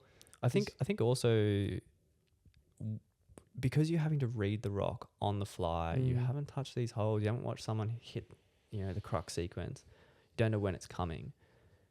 That skill of reading the rock and making good decisions first time, and also just kind of sticking to your decisions a little bit. Like, okay, there might be a bit of back down climbing here and there to work it out. Yep. But generally just like, okay, committed, keep on pushing, keep on going.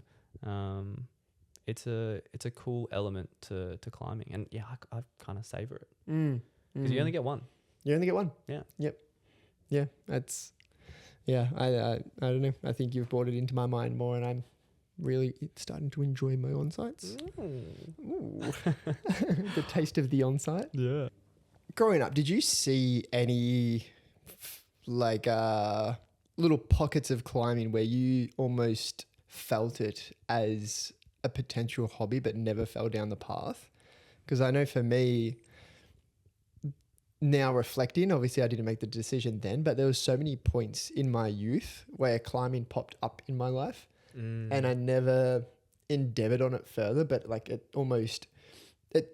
sparked, because I still remember those moments. So like it's really sparked an interest of me. It sparked an interest of mine where it's just like, what was that? Felt like I had almost like a natural talent for it as a kid, like being gangly and long and flexible. It worked as a kid for me.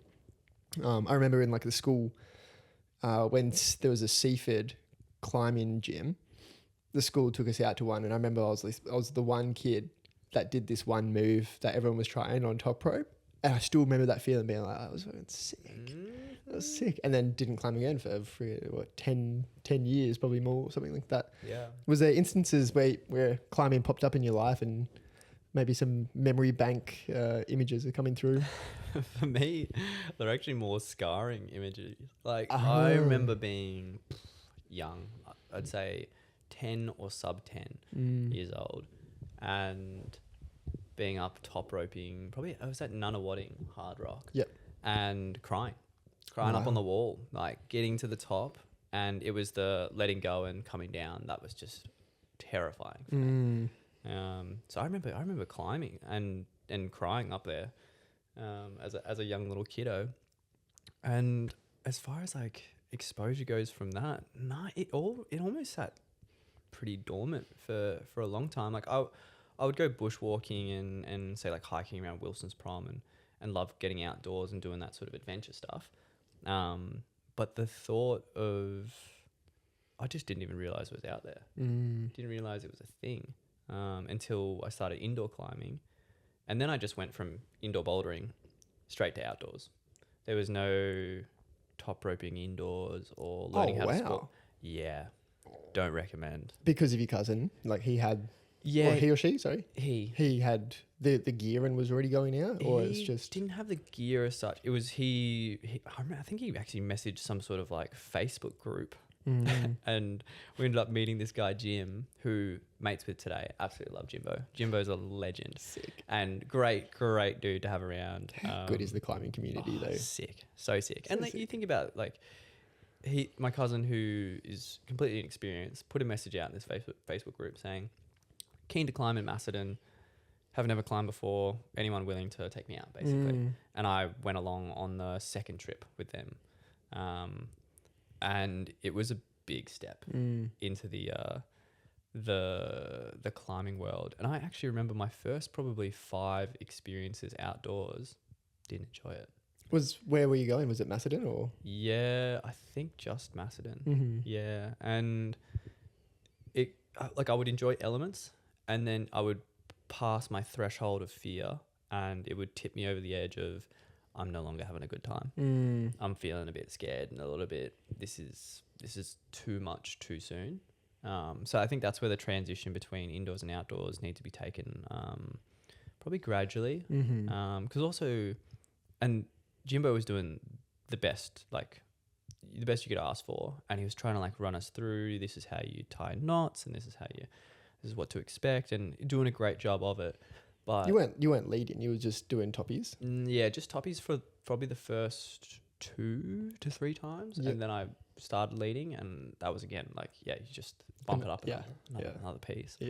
But when I was trying to learn things at the crag, I was in that fight or flight response so much so that you just couldn't get anything in. So I'd feel a little bit stupid because I couldn't remember how to do the knot. He showed me twice now. Can't remember how to do the knot. And it's just because that little part of my brain is just switched off because I'm so scared. It was just, and then I figured out that the way I need to learn is away from the rock, and then can be exposed to it. And I don't tell people that I know how to do it, but I've already done a bit of research on my own. Yeah. And that's where I found YouTube for particularly for knot tying, and other aspects of climbing as well, like building anchors.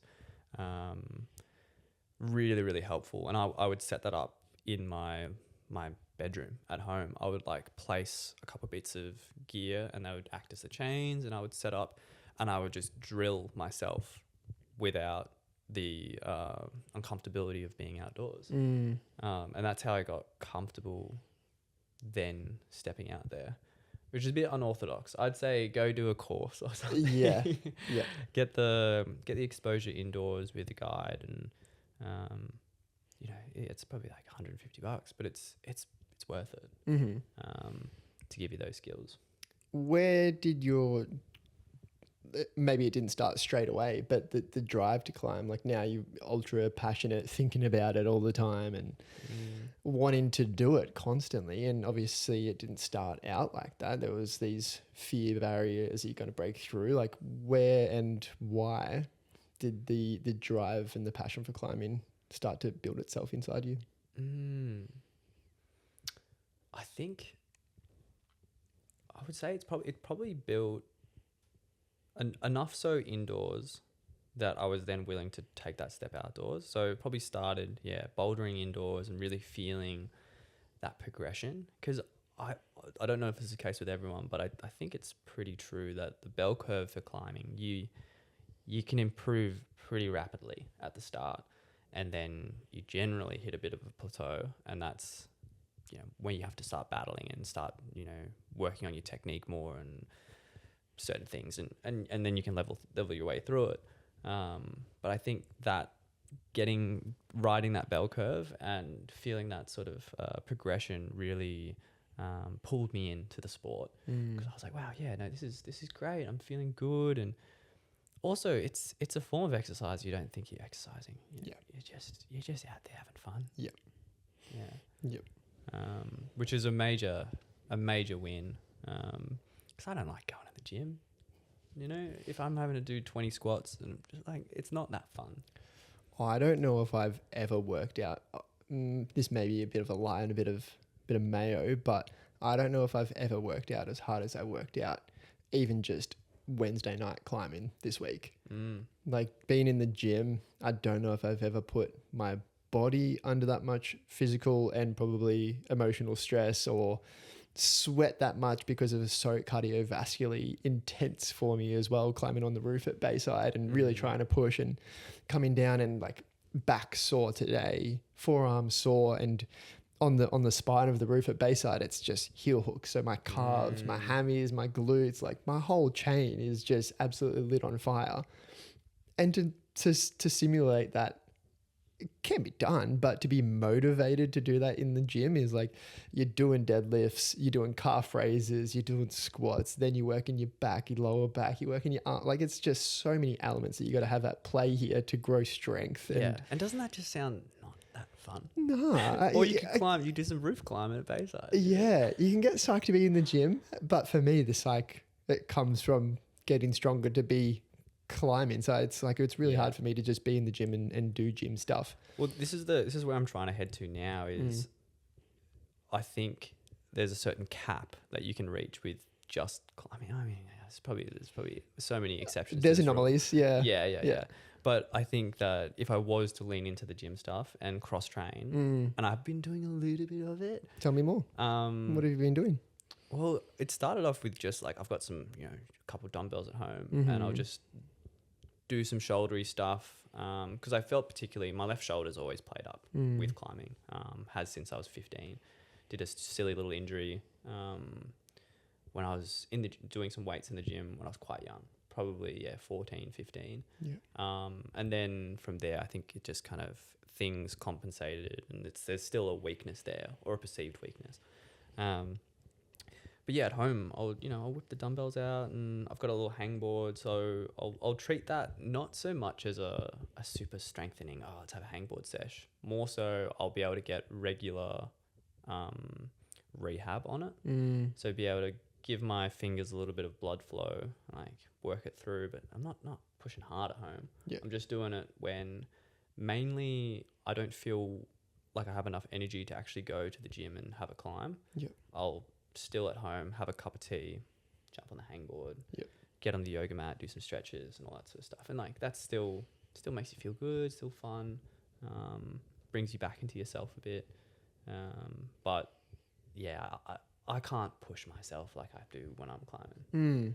Particularly outdoors for me. Yeah.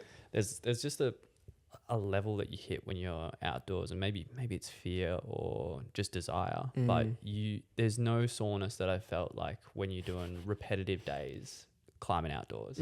You wake up the next day and you just don't want to climb. you're so stiff. And that's getting a decent night's sleep. Like I had a van that was fully, memory foam mattress, really nice, and all. It felt good. It felt like, you just living in a nice little house, but still you wake up and you're stiff as a brick getting out there, and you're like, oh, I don't even know if I can walk to the crag today, let alone climb. But you do, you warm up. It's fine. That's approach is such a good warm up for a climb. Yeah, it is good. It just kind of, I get so gassed and pumped. Like cathedrals, the approach there just gets me puffing just on that last little hill up. Yeah. But I mean, what a warm up that it is to get the whole body at least like flowing a little bit. You know? And that's something as well is, I don't know about you, but warming up, if I'm climbing indoors, I've got this whole thing, and I'll do like 15, 20 minutes of warming up before I jump on the wall in any way. Yep. Whereas where I'm outdoors, dude, you walk to the crag, get up there, and then you're like, okay, I'll warm up on a 24. Yeah, I'll go bolt to bolt. Yeah, it'll be fine. Yeah, that's my approach. The amount of times that happens though, like I don't know what that is. I'm actually really trying to work through it as well, because for me, the only thing I think it is, and what I don't see it being any other reason, is just like a judgment. It's a judgment from others is the only thing. And I think it's also psych. You're so psyched to be there, and you're maybe, like, I'm on the clock. Yeah. We've only got 3 hours of climbing. That could be very true. And for me, I've thought about it, and a lot of the crags you go to, there's not a flat, like a good flat area. No. So, because for me, I want to be able to like do a few stretches, like yoga-y stuff, spinal twists. Yeah, and there's not really a nice little ledge where you can do that usually. So I think that may be a little bit of a factor. But I think the psych. Do you feel? I wonder if it would actually help. Like for sure, it would help warm up the body. It would 100%. But how much do you think it would help? I guess is probably the better answer. I don't know if you like, for instance, if I do some finger training and I'll do the first round on a particular edge, say a 20 mil edge, and I'll feel like that was tough. I was like, oh, that was something. And then, but it's the first round. You're just coming in cold. Yeah. You have a little rest. You come back, and say you do it in 3 minutes time. It feels completely different. And then by the time you've done it 3 or 4 times, you're like, it feels like I could hang there for way longer than I need to. Like if you're on a clock, you're like, oh, I'm easily making the seconds now. Yep. Whereas the first one was like, okay, yeah, let's go. Yeah. So I think particularly for finger warm-ups, I think that would be really good. You can crimp harder, and it's probably way safer in an injury department. Yeah, I think training is such like it's so person to person. Going back to that as well, of how people tackle it in climbing. I think there's so many different avenues. Like kind of touching on the people that barely train and just they've got probably easy access to outdoor climbs, and they can climb outdoors 5 of the 7 days, something like that, and that's going to make them stronger for sure. Yeah. But for me, I've always been like an auxiliary trainer. And at the moment, just trying to do, I took on a month challenge last month of doing 100 pull-ups every single day. That's so many pull-ups. And how's it going? Wait, is that, you're still in it? No, that was Feb. Yep, gotcha. And it's really hard for me to simply stick to a hangboard training plan. It's like to be like, okay, yeah, we're doing this for 6 weeks. Yeah. There's days that I miss, and it's just like it's here and there, and it kind of gets done, but it's not like most effective. I did 2,801 pull-ups for the month of Feb, and hectic. I was in phenomenal climbing shape after that as well. Probably overtrained. A little bit overtrained. I was trying to really recover as much as possible. Did you have to ramp down your climbing while you were doing that? I did not.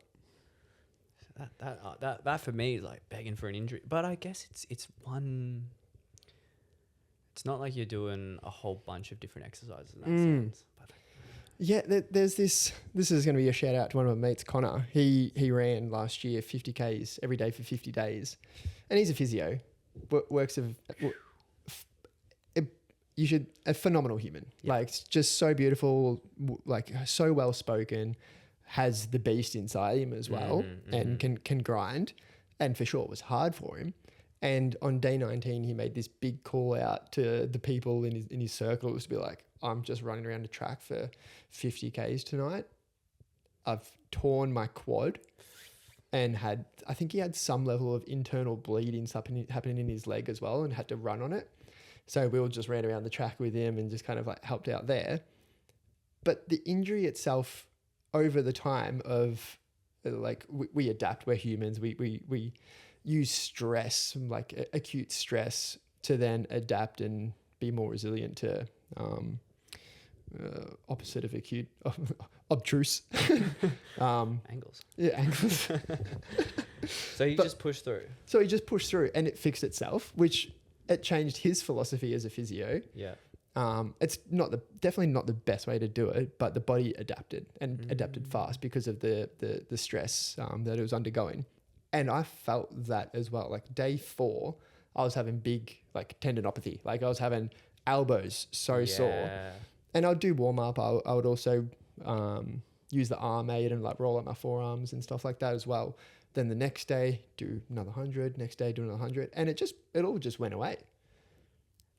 I guess you just train through it. Yeah. It's so interesting, and like I don't think there's any residual. I think there was a bit of overuse because now this month's challenge is trying to do Pilates every day. Yep. Wow. And haven't really stuck to that. It's not as accessible as just pulling on a bar, but I'm doing it enough, quite a bit, which I'm still very happy with. And I got a bit of a wrist tweak because there's a lot of planking positions, and I think maybe my forearms weren't fully ready to just go straight into a different position. But now that's back to where I think is strong again, which is nice. But then feeling the Pilates in my climbing, like I've never really been able to hold a front lever, and just haven't trained it, haven't tried one in a long time. And 2 weeks ago, maybe it was this week, I just threw one up as a joke and held it. Bam. I'm like, oh shit. Nice. So that for me, like training has to be dynamic, and it has to be playful almost, and it has to be like so enticing for me to do, and not just have like a repetitive training plan and just I'm hangboarding today, I'm doing 4x4. I actually really enjoy 4x4s on a spray wall though, to be honest. I find those quite fun. But yeah, sticking to this training plan, which I know people love, like climbers get quite sciencey and data driven and being like, this is what we're doing, bang, bang, bang. But yeah, I love the aspect of just doing things which I feel like will help my climbing. Yeah. Like pull-ups, yes. Pilates, for sure. Core stability and everything like that as well. And then still climbing, like still training, still climbing and doing it that way. And really feeling that in my body at the moment as being like a really, really nice, I think, lesson where I'm like, okay, I don't just have to I do want to do some bench pressing, but I don't just have to do, general strength training to feel the fitness and the strength. Although it would benefit me if I did it, I don't know, but playful and the plan that you stick to is the best plan, you know? Yeah. And I think for climbers, I know pre and post yoga is a big thing in my climbing. Just being comfortable in stances is a huge difference. Particularly, I think also onsighting. You're more comfortable in a position, like say you've just made the clip and you're just scoping out the spot. It's the same thing as holding a pose in yoga. Right. And having that ability definitely, it just sort of gave me some confidence in my outdoors to be able to just like, okay, I can sit in this. I can sit in this a bit longer, make a better decision. I think that's definitely... That's a tangible like breathing moment as well. Like in yoga, you're tying your asanas to your breathing practice. Movement, stillness is like, remember to breathe, inhale, exhale. So like if you are in those positions and holding those positions, you almost get a chance to like drop into that space that you're comfortable and have been so like associated with. So you can like, it almost brings a level of comfort, even though you're like in what could be perceived by other people who haven't been in like yoga positions, like as quite scary or quite like maybe not demanding, but like quite maybe I don't know what the word is there. I think just when you're feeling strained and not letting that be like, I can't do this. Yep. Actually realizing I can sit in this. Yep. And even if it's like on your edge, just being calm with that and being like, all right, I could slip out at any second, but I'm not going to overstrain. Yep. Because it's going to pump me out and it's going to get worse. Yep. So, and that comes with time on the rock as well, realizing like, when are you actually on your edge? Yeah. You've kind of always got more time. Yeah. Yeah. Even for me, so like I think one sort of journey that I've gone on is because I've got a physically demanding job. So with carpentry, that plays a role in my climbing as well, for sure. There are some weeks that I have to back off climbing entirely because I don't have anything to give. Yep. And I'll feel that coming and I'll just be like, not going to make any commitments to be at the gym for anyone or anything like that. And if I do manage to go to the gym, like the bouldering gym, I won't have told anyone and I'll just rock in there for myself. Because I'm sure everyone has this, like you've only got a certain amount of energy to give in a week or a day. Yep. And so you got to pick and choose your battles.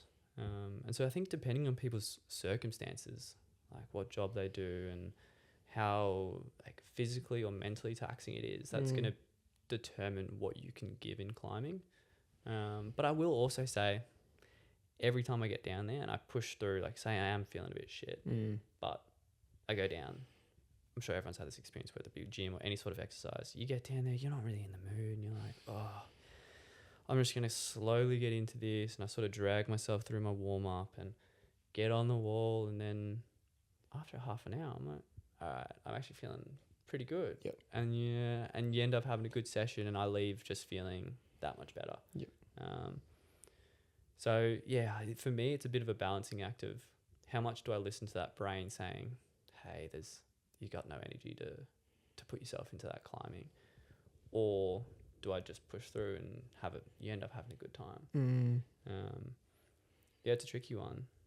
What would be some of the ways that, like, say you've had the big day at work or big week at work mixed in with some climbing and just life things? What are some like ways that you enjoy filling your cup up again? Like, what's energy attraction for you? What brings in the magnetism so you can feel a bit more yourself and yeah. We're going to exclude climbing from this one because this is where I think climbing becomes a big old crutch. Yeah.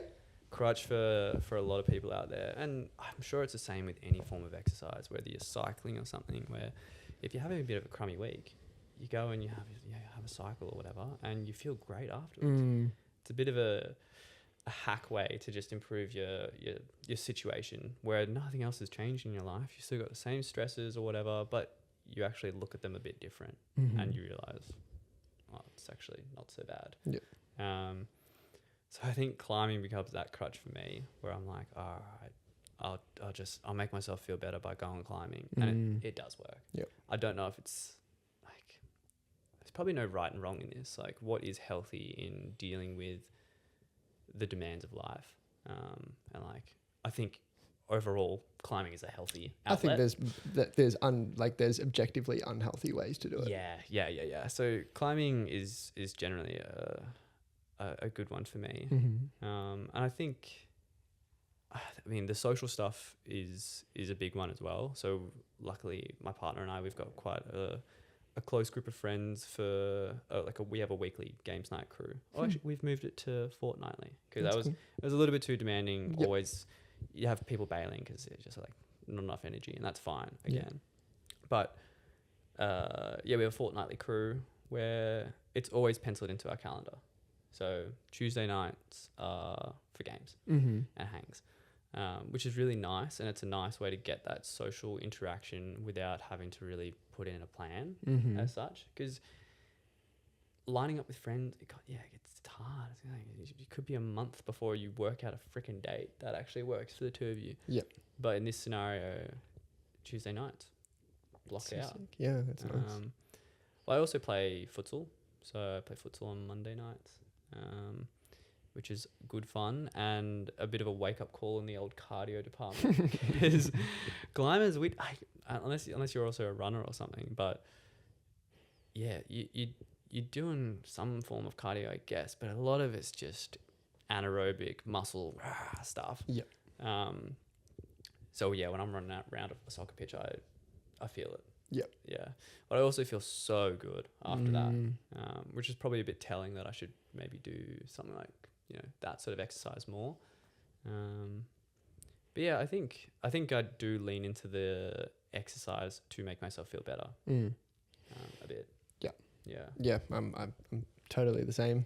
I think the ones, if I've got like a overly busy mind or just overthinking things too much, for me the seemingly simple things of like trying to really drop into breathwork and meditation, even sometimes yoga, even though it has a physical element to it, I do find them quite hard because it's just like I really have to focus up. But when training or climbing or I do enjoy run every now and then as well, I think that's such a great way to, and potentially a lot of the healing and the energy attraction and filling up the cup might just come from being present. Like as soon as you're in that present mode, as soon as you're just truly with yourself and like in the moment, is probably when you're the most like magnetizing of really bringing everything back in and filling up the cup, which is maybe why climbing does it, why people in the flow state of running. And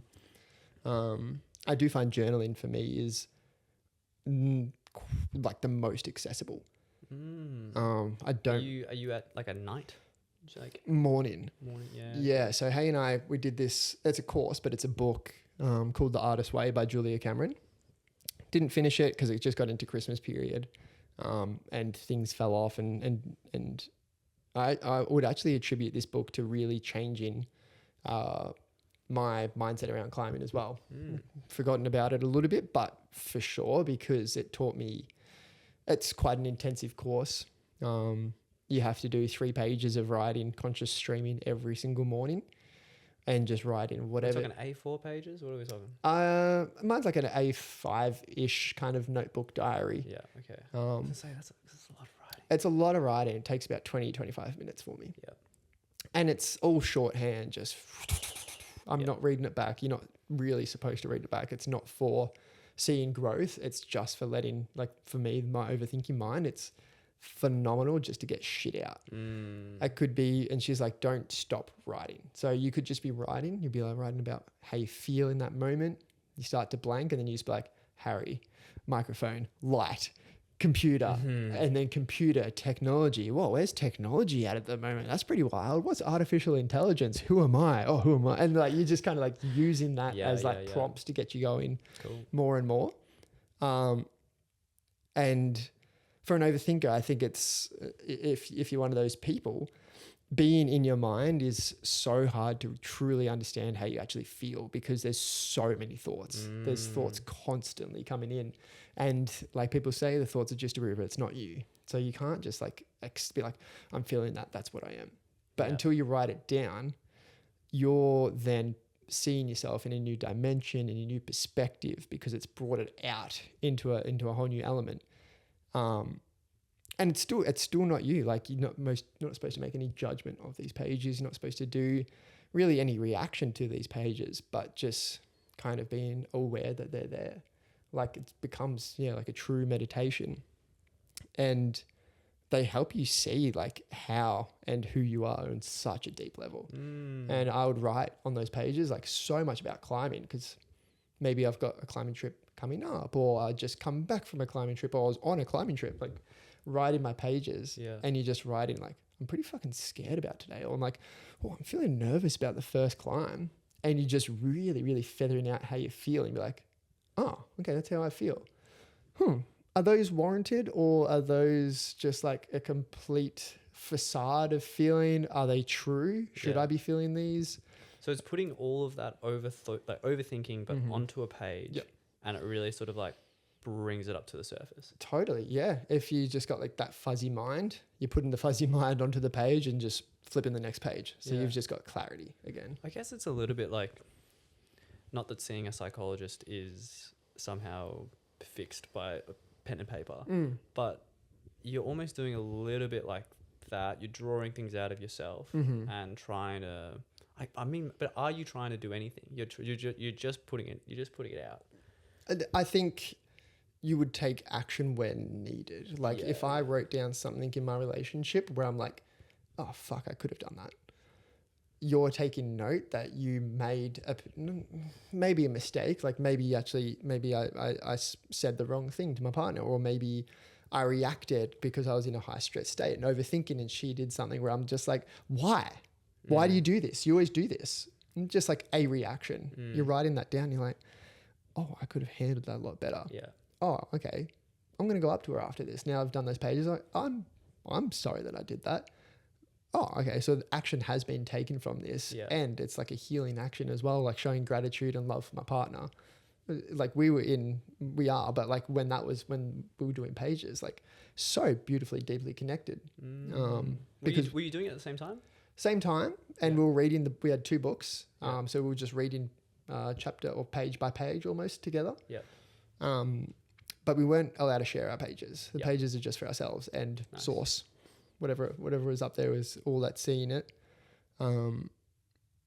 But there would be parts where, like I was saying, if it felt necessary to bring up with Hay or felt necessary to do something, then I would take action and try to rectify my habits and beliefs and thoughts and behaviors. It sounds like a nice, healthy habit to be in. Yeah. Yeah. I've dipped into like morning meditations, and mind you, short. Very short, because I was quite scared at starting my meditation practice again after maybe not doing it for 2 years. 'Cause I've had quite a roundabout thing with meditation over my life. I was lucky enough to go to a primary school that they expose the kids are meditating from a very young age. So between every class, so every 45 minutes, an hour, the teacher will stop. Everyone will close their eyes. The teacher will say a quick like prayer in Hindi. So it's like a Indian sort of Hinduism / Catholic kind of school. This weird mixture. And then you'd proceed into the next class. So it's kind of like a mental blank. And now we're going from history into maths. And you do that, every hour of your school day for years and years and years. What school is this, by the way? It's called Erasmus. Okay. Yeah, it's in Hawthorne. Yep. Quite a different school. Yeah, for sure. But really, really cool. It's the sort of school where no one brought lunches in to offset like the fees of the schooling. You'd have your parent come in and they basically volunteer in the school, I guess, volunteering, but and they'd cook lunches in the school, and that would feed all the kids, and it's all not vegan as such, but vegetarian. Really good food. But anyway, so you're exposed to meditation from quite a young age, and I actually remember being 10 years old, so going from year 4 to year 5, I think, and they do this thing over the summer break where you get invited to this sort of house, and you go through all these different rooms and you meet different people in each room, and they basically ask a little bit about you in every different room, and you start off with the basics of what's your name, and then your next thing will be like, what are you into? Like, what do you like? And I'll be like, oh, I'm Harry and I like soccer.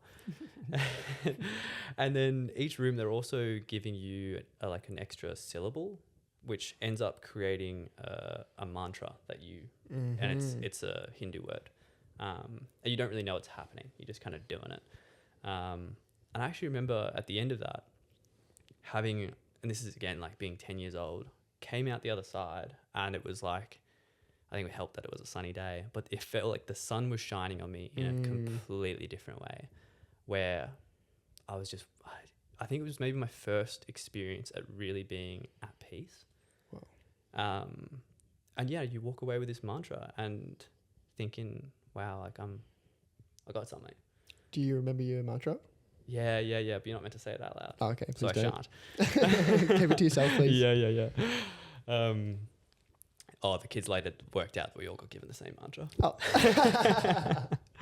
So anyone that was there, they know what it is. They know what it is. Yeah. And subtly right now, say it to yourself. All right, we're on. Nice. I Sick. feel giggly though. But yeah, from that day, then my meditation changed because it went from a it's just a thing between classes to, oh no, I can experience a little bit of what I had in that moment of coming out of that building, and in that practice, like so this is back after the summer break, been back to school, back into meditation, and you have this option of you can come early to school to do like, half an hour of meditation or whatever, or you could stay a little bit later and do a bit more meditation. And I started doing a little bit more after school. And in that, and also the meditations throughout the day, I started focusing on this sort of sensation, I guess. And it's this weird thing to describe because it's not really like a breath work thing as such.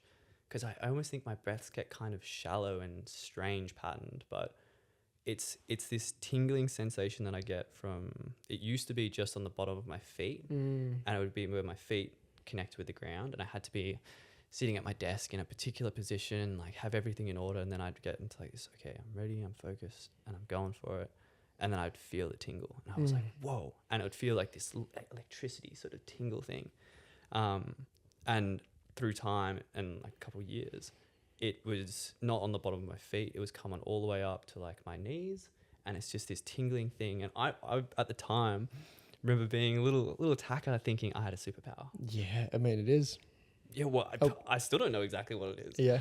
And I remember putting it down to like, it's healing my muscles and all that sort of stuff. And nowadays I use it more so to get rid of headaches. I'll have a headache, and then if I get into that, pretty fine afterwards. But I had a long period of not meditating. So actually after primary school, I went from a pretty quirky thing to mainstream high school. Yep. Shunned that side of me, spirituality, because again, I wanted to be part of the herd and, just blend in basically. So I forgot all about that meditation stuff. And it only was until I got really stressed out in high school. I moved to a school that was more like academic and demanding in that way. And got really, really stressed out. And then I realized, oh wait, I've got a thing for that. And started meditating again, and that became more of a part of me. But then probably about 2 years ago, I just stopped practicing it. Kind of, I guess, the demands of life, and you just get a bit strung out. You forget about some things. And then I got scared of starting again because I felt very sort of scrambled, and I wasn't sure what would happen, because you get into that state and your brain's, you're not meant to be having thoughts, like meant to, but I wasn't sure what was going to come out of the darkness basically.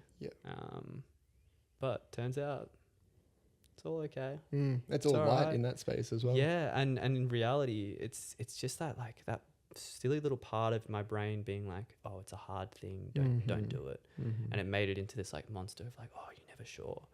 But it's just you having a breath. Like, what bad's gonna come out of that? Yeah, you're stopping for a second.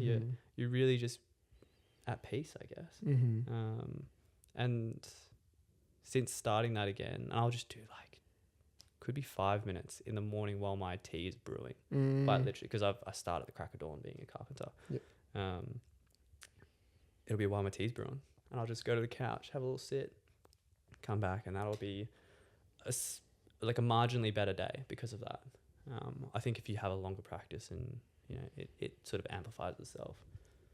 I resonate so heavily with what you're speaking with. Have you done and or heard of Vipassana meditation? I haven't done it.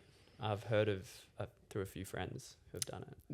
Very similar practice. Yeah. Very similar practice. I did it 2 years ago, and it completely opened my eyes. Yeah. On a level of, with breath work, you can understand how there's kind of like a biochemical, physiological change because you're just ramping things up and you're like, there has to be cause and effect here. Yeah. But with Vipassana meditation, 10-day retreat of a silent retreat, noble silence. So you're not making eye contact, you're not speaking, you're not doing anything but in the process basically of meditation, which works out to be a must do 5 hours, but a space for 10 hours of meditation a day. A lot. It's big. It's big. And that feeling that you are having, like from raising up your feet, they from your feet, they kind of get you to start bringing the awareness just to the upper lip until you can kind of build that sensitivity. And then through, day 4 or something like that, you get to learn the practice a bit more of sending that awareness and doing scans across the body. Mm-hmm. And because you're doing it for so often throughout the day, even when you're not in the meditation hall, you're not, I got told off for doing yoga once. You're not supposed to bring other practices in. So if you're not sitting in the meditation hall, you're walking outside, you're kind of doing a walking meditation, or you're sitting outside, you're kind of just in the same process the whole time. And you learn this skill of body awareness. Yeah. And there is this sensation that you get when you can really, really hone in on, like I'll do my body scan top to bottom, so head to toe in a sitting position, not move for an hour until the meditation was over. And using that whole process, empowering your mind to focus on the point that you are scanning. It took me maybe, I reckon, 30 minutes to do a whole body scan. So like you're moving through quite slowly. And when you're on that single point, focusing on it, you really begin to feel beneath, like say my knees would be in agony. By day 5 of sitting down, back starts to get sore. Yeah. But you really start to go, if you're doing a scan and your knees sore, but you're at your head, it's not even in your realm. You're not even thinking about it. So it's like, if the tree falls, does anyone, like it doesn't, the knee doesn't even exist because I'm just so at this point in my head. And you can really, if you do get down to the point of your knee and it is still in pain, you have this like beautiful opportunity to like feel it and not just kind of then ignore it, be like, oh, it's painful, next. Once you're in it, you can then go beneath the pain and you really start to feel what's beneath pain. And you're like, oh, it's kind of like a burning sensation. What's beneath that? Oh, it kind of feels like a tingle, like almost like a vibration in a sense. You're like, what is this? And you get to do these little lessons and they teach you like everything on the micro, everything on the macro. In your body, in the universe is this like combustion, explosion and reaction. So like when a sun implodes, it's going to have this combustion and reaction, and it's the same thing inside your body as well, where it causes this rippling effect, this like little vibration in your cell, or even on a deeper level.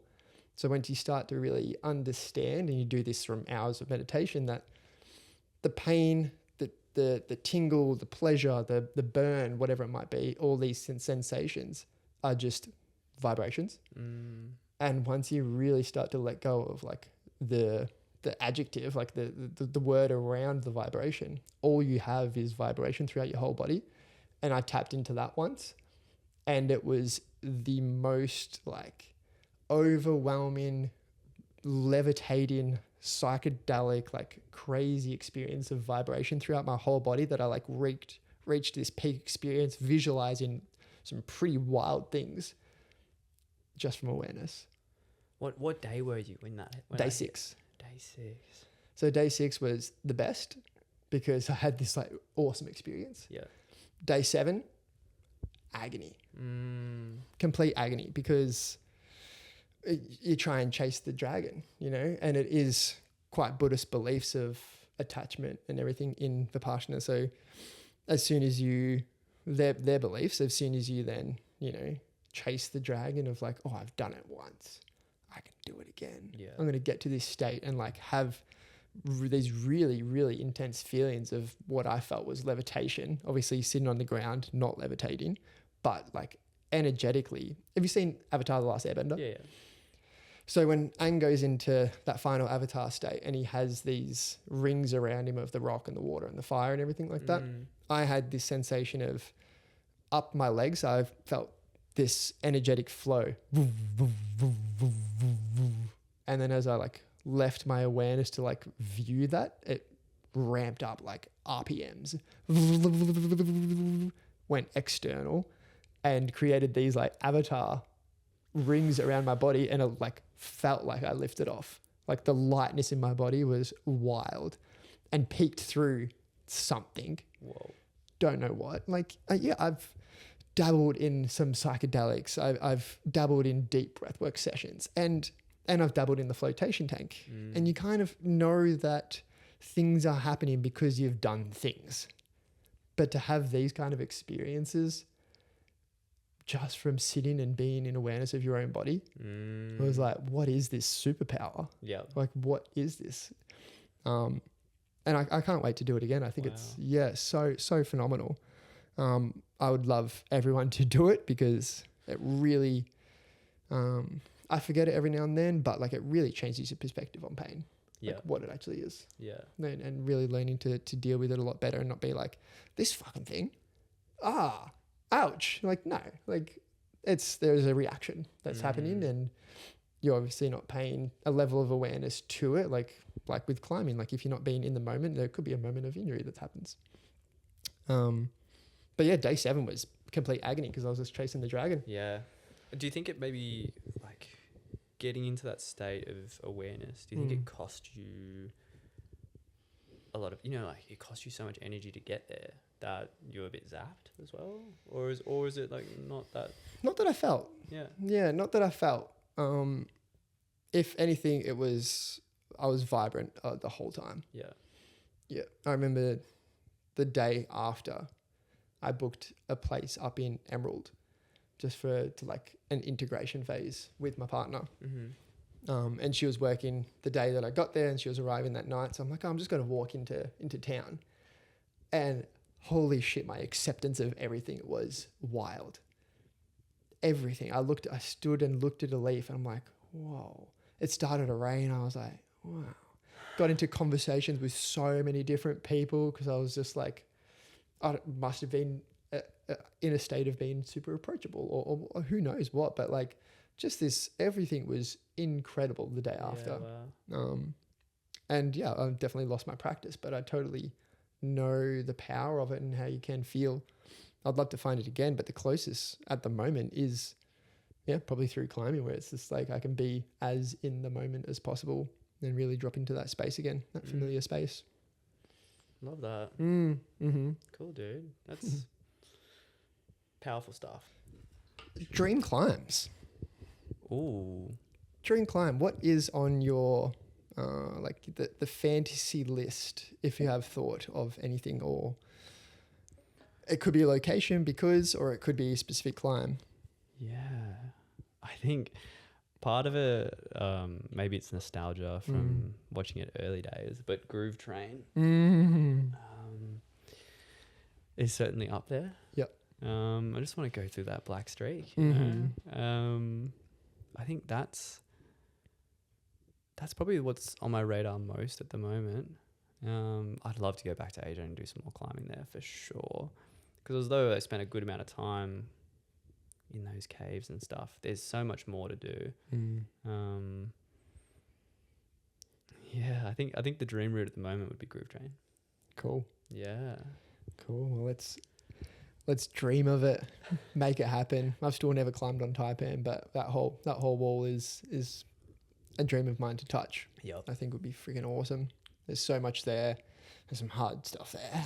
All those hard. There's some really hard stuff there. But yeah, I feel the same. I think it'd be awesome to jump on Groove. Yeah. Or even, have you climbed at the Blue Mountains before? No, never. Beautiful spot. I'd love to go back there. Yep. Yeah. 'Cause that's again where a lot of my outdoor climbing began with Jai, when I was sort of just figuring out stuff. I would look up at some of the multi-pitches that people were doing, because at that stage I wasn't close to getting on a multi. I was just amazed. Yep. Yeah. So would one day like to do that. God, there's so much beautiful climbing in Australia and around the world for us to do. The world is our climbing oyster. Sounds delicious. Yeah. You're an oyster fan? I am. Yeah. Yep. I love oysters.